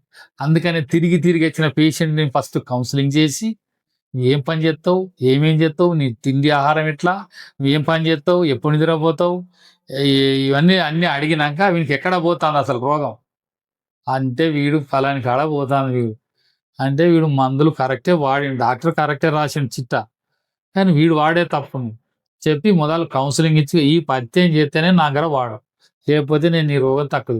సార్ తిరిగి తిరిగిన బొచ్చాడు పైసలు వచ్చి నీకు నువ్వు చెప్పినట్టు చేస్తా ఏమంటాడు దారికత్త. ఆ పత్యంతో మన రోగం పోతే గవే మందులు మళ్ళీ నేను రాస్తా పని చెప్తాయి. హత్యం చేసుడు కాదు ఉన్నది అసలు. సత్యమే సత్యం. అదే ప్రకృతి చెప్పినట్టు ఎవడింటలేదు. అవును. ప్రకృతి ఏం చెప్తాంది, 5 గంటల రాత్రి లేవాలి, మంచి బాడీకి ఎక్సర్సైజ్. వెనుకటోళ్ళు ఎందుకు 100 ఏళ్ళు బతికిందంటే వాళ్ళు నాగలు కొట్టిండ్లు, దున్నిండ్లు, మూట కొట్టిండ్లు, ప్రతి వానికి కష్టమే. అప్పుడు చదువు అనేటువంటి ఎవరికి లేదు, పొద్దున్న లేతే కష్టమే, కష్టం చేసింది కాబట్టి వాడు 100 ఏళ్ళు బతికిండు. బాడీకి ఎక్సర్సైజ్ చాలా అవసరం. ఎక్సర్సైజ్ ద్వారా ఏమేమైతుందంటే మన బాడీ మనం తినే ఆహారం మొత్తం అబ్జర్వ్ చేసుకుంటుంది, అబ్జర్వ్ అవుతుంది, చెడును బయటికి పంపిస్తుంది, చెమట ద్వారా, మోషన్ ద్వారా, యూరిన్ ద్వారా బయటికి పంపించేస్తుంది. మంచి అమృతాన్ని మాత్రమే గ్రహిస్తుంది, విషయాన్ని బయటికి పంపిస్తుంది ఎక్సర్సైజ్ ద్వారా. ఎక్సర్సైజ్ లేకపోతే కప్పోలిగా వాతాడు, బోర్డర్ ఇంత అవుతుంది, పిర్రలు ఇంత అవుతాయి, చదువులు ఇంత అవుతాయి, మొత్తం చెత్త నిండుతుంది, గుట్టుకోమంటాడు నిద్రల, బోర్డు పడుతుంది, 40-50కి సత్తాడు అటేటాక. ఇది జరిగే తంతు, మనిషి బ్రతికే విధానం తెలుస్తలేదు. చెడు దురలవాట్లకు బానిసలై సిగరెట్ అంటాడు, గుట్కా అంటాడు, తాగుడు ఎందుకు తెలుసా, సంతోషం వచ్చినా తట్టుకోలేడు, కష్టం వచ్చినా తట్టుకోలేడు, ఎంజాయ్ చేయాలన్నా గదే. ప్రతి మనిషికి బాధలతోనే ఉన్నాడు. ఇప్పుడు ₹1,00,000 జీతగానికి బాధే, వానికి టెన్షనే, మొత్తం టెన్షన్ బతుకులే, అడిగితే టెన్షన్, ఫోన్ల మీద ఫోన్లు టెన్షన్, నిద్ర చక్కగా పట్టది. వీడేం చేయాలి, ఇక తాగుడు తప్ప ఇంకొట్టలేదు. నైట్ డ్యూటీ చేస్తాడు, నైట్ షిఫ్ట్ చేయొద్దు, తప్పదు, ప్రకృతికి విరుద్ధం. అది చాలా మందికి ఉద్యోగం దొరకలే అనుకోండి, అదే నేనేమంటాను, ఉద్యోగం దొరకక ఇక తప్పనిసరి పరిస్థితుల్లో వాళ్ళు ఏం చేయనో తెలియక బ్రతుకు తెరువు కోసం చేస్తాను. నాకు తెలిసి ఈ ఐటీ ఉద్యోగాల కంటే హమాలి పని అయ్యాం, అంటే ఆరోగ్యపరంగా మీరు చెప్పేది కరెక్ట్. హమాలి పని చేయడం ద్వారా వానికి మంచి ఎక్సర్సైజ్ అయితే మంచిగా తింటాడు, మంచిగా ఉంటాడు. రెండోది వాడు రోజుకు 1,500 2,000 సంపాదిస్తాడు. వాడు నెలకు 60,000 జీతగాడు, వానికంటే ఎక్కువ మళ్ళీ ఆరోగ్యం ఉంటుంది, ఆరోగ్యం వండుకుంటూ ఆరోగ్యం. వాడు కష్టం చేసినట్టే వానికి ఏం కాదు, రోజు అయినా ఏం కాదు, రోజు ద్వారా ఈ ఆల్కహాల్ బయటకు వచ్చేస్తుంది. అవునవును. ఇప్పుడు ఈ మన పొలాల్లో పనిచేసేటోళ్ళు గుడ్డు కారం వేసుకొని వాళ్ళ న్యూట్రిషన్స్ ఏమన్నా సద్దన్నం గుడ్డు కారం ఇదే తినేటోళ్ళు. కాకపోతే ఏంటంటే ఎవ్రీ టైం వాళ్ళు పనిచేస్తారు కాబట్టి ఫిజికల్ వర్క్ అవుతుంది కాబట్టి వాళ్ళకి ఏ రోగం లేదు. అయితే ఇంకోటి చెప్తా, మనం ఒక కూర తిన్న ఉదాహరణ, అది మనకు డైజెషన్ అయ్యి మెటబాలిజం జరిగినప్పుడే నీ బాడీ అబ్జర్వ్ చేసుకుంటది. అవును, అది మెటబాలిజం కాదు, తింటివి కూర్చుంటివి ఇట్లా టీవీ ముందట, ఇదే పని పొట్ట కప్పలు గుంపుతాంటది, వేస్ట్ మెటీరియల్ అంతా ఫామ్ అవుతుంది. అది ఏమైతుంది, ఫ్యాట్ గా మారుతుంది, ఫ్యాట్ కన్వర్ట్ అవుతుంది. దాన్ని నువ్వు ఎక్సర్సైజ్ చేస్తేనేమో కానీ నువ్వు ఫ్యాట్ గా కన్వర్ట్ కాదు, బర్న్ అయిపోతుంది, ఫ్యాట్ బర్న్ అవుతుంది. లేకపోతే ఫ్యాట్ గా మారదు. ఆ ఫ్యాట్ ఎక్కడికి పోద్ది, లివర్ లో దాచుకుంటది, ఫస్ట్ లివర్ ఫ్యాట్ పెరుగుతుంది. హెవీ వెయిట్ కూడా మంచిది కాదు. అవునవును, మన హైట్ దగ్గర వెయిట్ ఉండాలి, హైట్ దగ్గర వెయిట్ ఉంటే సరిపోతుంది. ఇప్పుడు నువ్వు కరెక్టే ఉన్నావు, ఆమె కరెక్టే ఉన్నది, సరిపోతుంది. కళ్ళు ఓర్వక తింటివి అంటే ఫ్యాట్ అయితే దుర్వ్యసనాలకు బానిస అయిపోతాను డబ్బునోళ్ళు. ఇదంతా ఏం చేయాలి, నేను ఎప్పుడు తినాలి, కళ్ళు ఓర్వక తింటాను సత్తాను. B12 అనేది ఒక్క మటన్, చికెన్, చేపలనే, గుడ్లలో దొరుకుతుంది, కొంత పెరుగులో కూడా దొరుకుతుంది. కానీ ఇవన్నీ ఎక్కువ తినరు, వాళ్ళు ఆర్థిక ఇబ్బందులు ఉన్న వాళ్ళు తినరు. B12 లేదు, వెజిటేరియన్ లేదు. అయితే B12 అనేది ప్రపంచవ్యాప్తంగా 70% లాస్ లో ఉన్నారు. B12 లాస్ ఉంటే ఏమైందంటే డిప్రెషన్ లో పోతారు, బ్రెయిన్ న్యూరాన్స్ దెబ్బతింటాయి, అవి పనిచేయి, మతి మరుపు, చిరాకు, కోపము, నిద్ర పట్టపోడు ఇలాంటివి వస్తాయి బ్రెయిన్ న్యూరాన్స్ లో. B12 అనేది వెరీ ఇంపార్టెంట్ విటమిన్. అది D3 కూడా అంతే, D3 కూడా ఇంపార్టెంట్ విటమిన్. D3 ఎండకుంటే వచ్చేస్తుంది. ఎవడు ఉంటాడు ఎండకు, ఇవాళ రేపు అందరు ఇళ్లలోనే ఉంటారు, ఆఫీసులలో లోపల ఎండ బయట కొడుతుంది అనుకుంటారు, బయటికి పోడు వాడు. చాలా మందికి ఇప్పుడు నెగ్లిజెన్సీ. మెయిన్ గా ఈ రెండు విటమిన్ డి, విటమిన్ B12 ఈ రెండు లోపాలు చాలా ఉన్నాయి. ఈ 2 లోపాలు ప్రపంచవ్యాప్తంగా ఈ రెండింటి వల్లనే మనుషులు డిప్రెషన్ లో, యాంగ్జైటీలో ఉన్నారు. అవును. చిరాకు, కోపము, and mood changes, mood stabiliser, అవన్నీ లోపాలు కావాలంటే ఎవరికి ఎరక. వానికి ఈ లోపం ఉన్నది, వీడు ఇట్లా మాట్లాడతాడని వానికి ఎరిక. ఈవిడ ఇట్లా మాట్లాడితే ఈ 4 దెబ్బలు. వానికి బీటీ లోపం ఉన్నదా, మనకి D3 లోపం ఉన్నదా, అసలు తాడమా. సైన్స్ కాబట్టి మనకి డాక్టర్లకి ఎరక. అరే వీనికి ఏదో మీద అట్లా నువ్వు దెబ్బతింటే ఎన్నో మాట్లాడదా అని నేను అర్థం చేసుకుంటా. అర్థం చేసుకుంటా వీడికి 2 దెబ్బ ఇట్లా. అయితే ఇవన్నీ సైన్స్ గా తెలుసుకొని ఇవన్నీ అందుకని పాటించడం చాలా కష్టం అని చెప్పాలి. అవునవునవును. కష్టమేం కాదు, తలుచుకుంటే సాధించదు ఏమున్నది. ఇదేం లెక్క. రోజుకు ఒక కప్పు పెరుగు తీసుకుంటే నేను తింటా, మా ఆయన కూడా తినబెడతా. మరి అది అడ్డం పడితే నాకు కష్టం కదా. డ్రైవర్, కండక్టర్ ఏది దెబ్బతిన్నా కష్టం, బస్సు నడవది. Perfect example. అట్లా కాబట్టి అలా తెలియకుండా మనం చెప్పుకుంటా పోవాలి. ముంచుకొస్తాను ఇప్పుడు వరకు అయితే ఎవరి సహాయం లేకుండా సొంత ఓన్ గా మెయింటైన్ చేసుకుంటా పోతా. Okay, thank you so much uncle. Right, thank you. చాలా ఇన్ఫర్మేషన్, అంటే అసలు ఇంత ఎక్స్పెక్ట్ చేయలేదు నేను. చాలా ఫ్రీగా మాట్లాడిల్లు, చాలా అంటే ఈ జనరేషన్ కి నేను ఏమనుకున్నాను, నా ఛానల్ నుంచి నా ఆడియన్స్ కి ఏదైతే అందాలనుకున్నానో మీరు మోస్ట్ ఆఫ్ ద ఇన్ఫర్మేషన్ ఇచ్చారు. Thank you so much uncle. ఇంతవరకు మా పాడ్కాస్ట్ ని కంప్లీట్ గా చూసిన మీ అందరికీ చాలా చాలా థ్యాంక్స్. మా ఎఫర్ట్స్ మీకు నచ్చినట్టయితే తప్పకుండా ఈ వీడియోని లైక్ చేయండి. ఈ వీడియో మీద మీ అభిప్రాయాలను కామెంట్ చేయండి. మీ ఫ్రెండ్స్ మరియు ఫ్యామిలీస్ తో ఈ వీడియోని తప్పకుండా షేర్ చేయండి. మరిన్ని ఇలాంటి వీడియోస్ కోసం మా ఛానల్ ని ఇప్పుడే సబ్స్క్రైబ్ చేసుకోండి. నెక్స్ట్ గోల్డెన్ టాక్స్ ఎపిసోడ్ లో మళ్ళీ కలుద్దాం. అంతవరకు సెలవు. ఇట్లు మీ శివనాగ్.